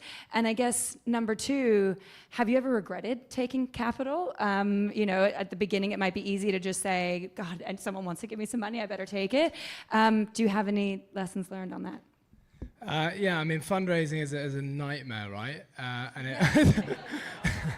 And it always takes longer than you think. I think our easiest round was actually our pre-seed round. So we joined an impact accelerator called Catapult Ocean in Norway. And that was great. I think it kind of helped us get off the ground, build network. And then we did our seed round back in 2021, which was also with Conduit Connect. And that just took much, much, much longer than expected. But we did kind of hold out. Like, we spoke to a lot of investors. We did need the funding, but we really wanted to find investors that were values aligned. And I'm so glad that we did kind of stick to that, because, you know, yes, they want financial return, but they get the long haul ambition of the company, what we're trying to do, and yeah, there's just that there's that slight patience there, or whether it's, you know, understanding the value of building brand and things like that. So, you know, that was, I think, pros and cons. I think for us it made sense to raise funding. You know, we needed to kind of scale, and ultimately we had to like front load operational expenditure to do that. But I do think if you've got a business model that can scale without taking it, that is amazing, because, you know, you're the captain of your own ship a little bit there. But yeah, it's a tough one. Yeah, I think from our perspective, when we worked with Ocean Bottle, sadly, I wish we did have it, but the fund hadn't launched yet, so we were working with Ocean Bottle when we were a sort of an investment platform. And I remember you were really thoughtful, both of you, about the introductions that we made for you. And I remember even there was probably more demand from our investor community than you had capacity to take on. And I think it's, yeah, you owe it to yourselves to bring the investors on board who are going to be partners again for such a long period of time. And so I think even if that can make it a bit harder, I'm sure that having a cap table that backs your vision is the right move. Well, yeah, I mean, we were knocking down so many doors for so many months that in the end, when you can say the magic word oversubscribed, that seems to sort of change people's mindset. But yeah, that's. Moving a little bit to now, you've got your funding, time to scale up, time to start building your team. Obviously, as we've talked about kind of across the organization, diversity is a huge is hugely important to us as an organization, as investors. We think it makes us better investors. How did you approach building a diverse team around you, diverse and inclusive team, both in terms of how you hired and I guess maybe how you infuse that into your culture? Yeah, I think, starting with team, it is the most important thing, and I think we were probably not quick enough to learn that. But yeah, I'm really fortunate to be able to say we have an amazing team now, and we found people who are really committed to the mission, who are happy to roll up their sleeves. I think we've found that soft skills are much more important than hard skills in startup, and that just, that willingness to apply yourself to any situation, focus, but also to put the company first and not let your own ego in the way, because I think that drives so much more collaboration within the organization. And on DE&I, it's really been a journey. When you're small, you're almost like a family when you're like 7 people. And now we are, we're still sort of not huge, but we've got a team of 50 people. And it can really change, because you can end up with sort of cliques in the organization. So we've focused a lot on inclusion, and we've seen we do pulse surveys every quarter, so we're able to see how that is kind of improving year on year, which is great. I think on diversity, it really requires a focused effort, working with a mix of recruiters and talent pools so that you can find the right talent. We know that having a diverse workforce and diverse thinking, makes your business more successful, and it's the right thing to do. So, we can only improve from here, but I think it requires a focused effort. I also remember when we got to 20 people, it was like chaos. There were some people in the room can probably attest to this. We didn't have like a people manager, and it was a nightmare. But yeah. So at what point did you start looking for outside help in terms of recruiting? Was it at that 20? Was it at that 10? Like sort of at what size of organization does it make sense to start sort of doing that in a bit more of a professional way? Yeah, we probably started quite early on actually working with recruiters or like recruitment platforms, because I think we just found that the people applying to us, it's sort of limited, like who's heard of you? So I think getting in front of more people is really valuable. And we've worked with one sort of exec headhunter for a really long time. I should give him a shout out actually, Ben McCabe.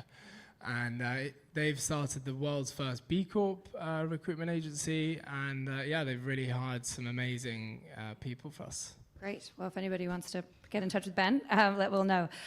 So I think we oftentimes want to focus on the successes. Obviously, we want to sort of build the success story in this sort of impact world. But I think we also learn a lot from the mistakes. So if you could maybe pick 1 or 2 mistakes that you made early on that you would advise our innovators against.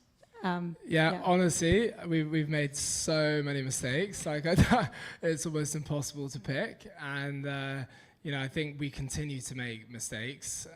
But I think the main thing is like learning from them, and as long as you're still progressing towards your mission, I think it's fine. And they don't, completely sort of screw up your business. But yeah, I mean, one of the first ones we had was all of our bottles from the first batch. Like a lot of them were leaking, which is not great when you've got a water bottle product. I think we had like one prospective investor who put the ocean bottle in his laptop bag, and it took out his laptop, which was not great, but he was still... Had he already written his ticket? Or? No, he had not written his ticket, and I don't think he came aboard. Then we've had, we had our whole global supply of stock got stuck in the Suez Canal. That was not a great moment. We shipped some branded bottles that were not meant to go to that particular event to a wedding. So they thought their wedding was sponsored by an insurance company, which wasn't a good one either. But yeah, honestly, the list goes on and on and on and on, and it's not Recover pretty. Who you are to tell we the try. tale. Yeah, a lot of them hurt though, quite a lot. Great. And so I guess going a little bit back to this sort of tension maybe sometimes between impact and commercial scale. So all of these businesses here, all the businesses that we invest in have impacted the very core of their business models. But I think there are still times, maybe when you're talking to investors or maybe when you're making supply chain decisions, where there may be cost trade-offs or there may be perceived trade-offs. So how have you navigated being an impact company but driving a really commercial business model? Yeah, I think we've definitely become more commercial as we've gone on, because I think we've realized that like you have to be commercial to scale, and for us profit does drive purpose. We had a mentor early on who said to us we should cut our impact by a factor of 10x, so we should do 100 plastic bottles per bottle instead. And he was probably right in some ways. He was sort of like, this is going to be really hard to scale commercially. And he probably was, right. And I think it has been tough at times. But I'm glad we stuck to it, because that was why we wanted to start the company. I think it's attracted more people and partners to come work with us. And ultimately, I think, it's allowed us to make an impact that's much greater. But yeah, I think I'm proud to say we've never had to cut the impact funding and the product promise, but we've had to row back on marketing, team budgets, R&D especially takes a bit of a hit. I would have run the company into the ground with material research and funding NGO partners. So those have been challenging, and our unit economics as well just didn't allow us to scale in retail. Yeah. So we were lucky to find a route with corporate partnerships and kind of B2B that allowed for a lot of scale and kind of moving quickly. I guess on that, are there any hints that you can share or learnings on sort of getting into those B2B conversations when you're a super early stage startup? You haven't necessarily worked in those organizations. How do you start making those connections for B2B? Yeah, I think people at the start understandably doubt you, because there's no track record. Yeah. You've never done a venture before. You don't really have any professional experience. So that's just something you've got to kind of take in your stride. And I think that the passion and conviction definitely helps bring people on board. We had a Danish bank actually in the first year that we launched, who bought 500 bottles for their company and paid for them a year before we actually delivered them, which was amazing. But yeah, it is kind of a get out there, knock down as many doors as you can, and then we've since then relied a lot more on channel partners who already sit on the relationships with Google, Nike, all the big companies out there, and kind of do their products for them. So got it. So I guess looking back, and either it can be before you started Ocean Bottle, maybe in the early days, or even before that. What's some of the key advice you wish that you had known when you were a bit younger, or you wish you could tell your younger self? Yeah, well, I might have to throw this one back to you as well. Yeah, fine. But I think, the main ones for me are, number one is the resilience one. So I think the passion gets you a long way, and I'm sure people agree with this in the room, but once you're kind of 3 years in, that passion juice starts to run out a little bit. And the flame kind of dwindles. So I think at some point you have to start looking after yourself. And for me, that was putting kind of more boundaries around work. So not working weekends anymore, because I always used to do that. Also doing more sports, picking up meditation, and actually decoupling myself a bit from the business. So if something happened to the business that was bad, it didn't mean something bad was happening to me. So that was a key one. The second one is really around risk and when to take risk. I think when times are tough, really pushing the pedal to the metal on what's working, I think is a great approach. We've had that right now with tariffs in America, and we need to make sure that we're kind of pushing what's working, but then also sort of offense and defense at the same time, making sure that we're not spending on areas that we shouldn't be.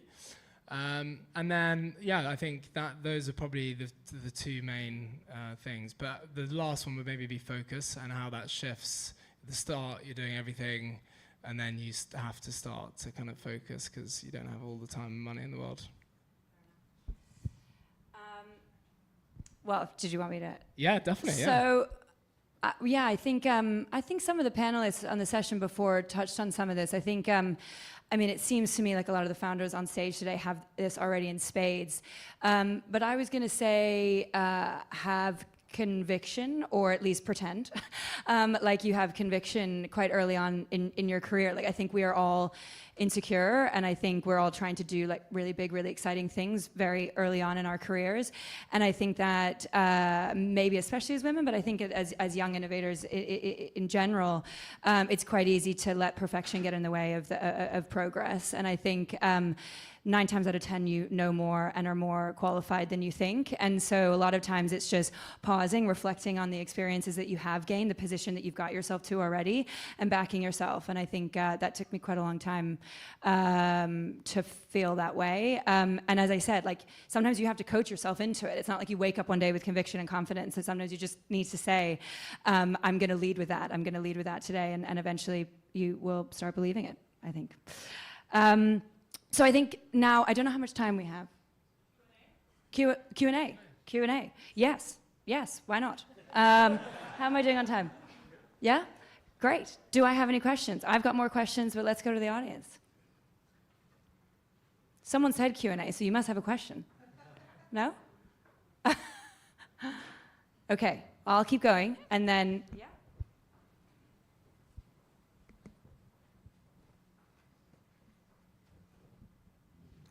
So my question is, in terms of navigating B2B partnerships when you're early stage, a lot of us here will probably be quite early stage, and you mentioned some called the channel partners. I just want to understand a bit more about what channel partners are and how you can actually go about acquiring them, because they're a more accessible means to reaching partners in the B2B space. Yeah, definitely. So I mean, it was a bit of a sort of learning as we go situation, and I think we quite quickly found that it could be quite a good route to scale, really, with these channel partners. And what we've seen is that they really exist across different industries. So like, you know, they'll package up and sell a product to all their existing clients, and they kind of act as a broker to them, so that the clients aren't having to deal with like 1,000 different products or 1,000 different solutions. It can be quite hard to find them. Like we've really spent a lot of time kind of build it. Like if anyone needs any intros within our space, like merchandising, really happy to chat, because we can maybe help open some doors there. But yeah, you know, it takes time to find them, build the relationships. One of the companies that we work with in the States has a multi-billion-dollar turnover, thousands of employees. So, you know, you're then working with them to like motivate all the employees to sell your product. So it's like one step removed as well. So you kind of need to make sure they have all the assets and the training, and you can kind of get them fired up. But yeah, it's not easy. I would say now with AI, like I literally messaged AI the other day, can you find me some third-party logistics suppliers for something in Sri Lanka? And it like shot out 6 potential options. So who knows, maybe you can actually find some through. I'm now trialing Manus AI. I don't know if anyone has tried that. Yeah, hands in the room. Who's trying Manus? Not many actually. Check it out. It's quite good actually. Yeah, I think. Any other? Hi, my name is Reza. I'm a co-founder and CEO of UC Sustainable. We're based in Indonesia. Apparently, you have a lot of collectors from the communities in Indonesia as well for collecting the plastics. My question is is there any other like social incentives aside from money that you are actually offering to the communities? You might, want to share a bit more about that as well. Thank you so much. Great, great question, Reza. Thanks for sharing that. So we work with different partner organizations. So at the moment we work with 3 core organizations, which are Plastics for Change, who are primarily in India. We work with Plastic Bank, who have sort of a more global spread, and also with Clean Hub. And all the projects are slightly different, so there's nothing that's completely uniform across them. But typically, we will pay above market rates for plastic collectors, so they can come and exchange the plastic. And then we have a range of sort of social programs as well around the collection. So whether it's health camps, whether it's education, financial literacy programs. We also help with ID cards, as often that can be a challenge, in terms of accessing like a bank account. I was out in India and we'd set up an education support center in a community, with that community, and the dropout rate from school had actually gone from about 50% to 0 in a year. So we are really focused on kind of doing much more around the collection projects, and also that those projects are community led, because I'm not the expert on what that community needs. But yeah, that's a bit how that works. I think we have time for one more. Otherwise, I've got one more.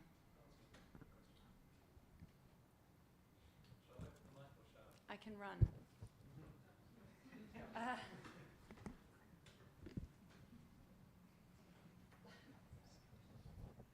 So were you working mainly with existing waste picking communities, and was it at all difficult sort of inserting yourself into that sector, which is often fairly well established, certainly in India, elsewhere as well?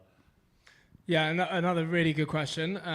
So yeah, that's varied slightly again from location to location. I know we had a project in Haiti with Plastic Bank, actually, and that was really challenging because there is actually a lot of sort of crime around plastic, and there was sort of a waste mafia in Haiti, and that actually ended up with people working there receiving death threats and all sorts of stuff. So we actually had to withdraw from that region. So that was a really challenging one.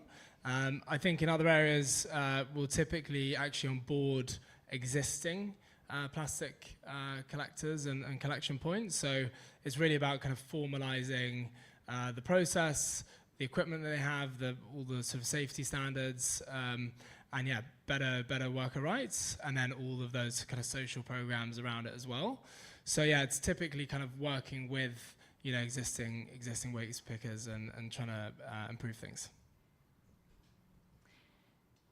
And I should actually add as well, we collect a lot of different types of plastic. So we're really focused on collecting low-value plastics at the moment. So bags, sachets, films, all the materials that basically need to get eradicated because they exist for 400 years and they're only used for minutes. So yeah, we need to do something about that, but we're collecting those materials at the moment. I think there's one more in the back. Hi there, my name's Chimna. I wanted to ask you, when you're in these sorts of spaces speaking to different people or potential investors, what do you do personally, Will, for you to be able to keep that relationship going? Like, do you have a format or a template, or do you try to be their friends, or do you keep it strictly business? Like, how do you keep that relationship going? Yeah, that's a really, really good one. Yeah, it's good. I think sort of friends first, business second is a good one. But yeah, it's sort of I suppose I really try and kind of put myself in their shoes. What is it that they care about right now? What is it that interests them? And not try and kind of force something on them that they might not be interested in. At the same time, I suppose you have to fight a little bit for what you're doing and make sure that they're aware of it. And I think it never hurts to ask for help. I think you'd be surprised, and you might well have experienced that, but how many people are actually willing to offer their time and help? Whether it's like a couple of introductions, we're looking to try and meet with these people, or whatever that might be. So we've been really fortunate. We really didn't have much of a network when we started, and not really any resource either. But yeah, it's like a lot through help of people that we've been able to make stuff happen. Yeah, I was going to say a mentor of mine that I spoke to recently said that even if you don't think that you're going to get out of a meeting what you intended to or hoped to, always ask for a minimum of 3 knock-on introductions. Right, just be bold about asking for introductions. I think that's always appreciated, and the worst they can say is no. So I think that's it. Just if I can just for a very 2-sentence answer as we close out the Innovator Awards, what's the final words you want to say to the innovators here building businesses? Massive congratulations again to all of you. It's honestly incredible. Round of applause. I think we're gonna go for that.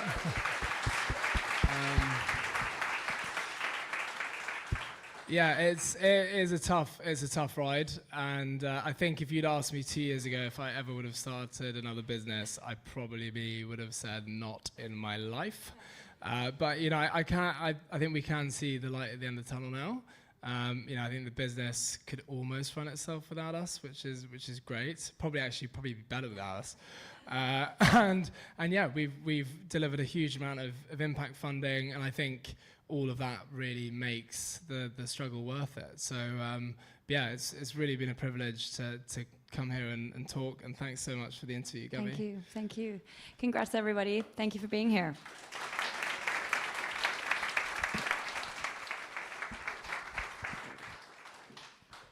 Thank you very much, Will. I'm a big ocean bottle fan. Every member of my immediate family has an ocean bottle. And it's really been a privilege to be a part of the ocean bottle story as the Conduit, and also to grow with you. We have a B Corp community here at the Conduit, and it's really a privilege to have ocean bottle as part of it. So before I hand over back to Nick for the closing remarks and key learnings, I want to remind everyone that there's drinks ready for you on the 3rd floor right after, and we need to clear this room, so please make your way once the closing remarks are completed to enjoy the rest of the evening, and there's going to be a DJ as well. Please join me in welcoming Nick. Thank you, Mirad. So I said in my opening remarks why I was so excited about our 3rd Innovator Award. So for some of you who might have been to the 1st and 2nd, perhaps you knew what a treat you're in for. For those of you for whom this is your first, now you know why I was that excited. I mean, what an incredible I hope you enjoyed this afternoon as much as I did, and how blown away I am by everybody who presented here. And of course, congratulations to our winners, but fabulous. Thank you very, very much. So a round of applause for everyone who won and took part.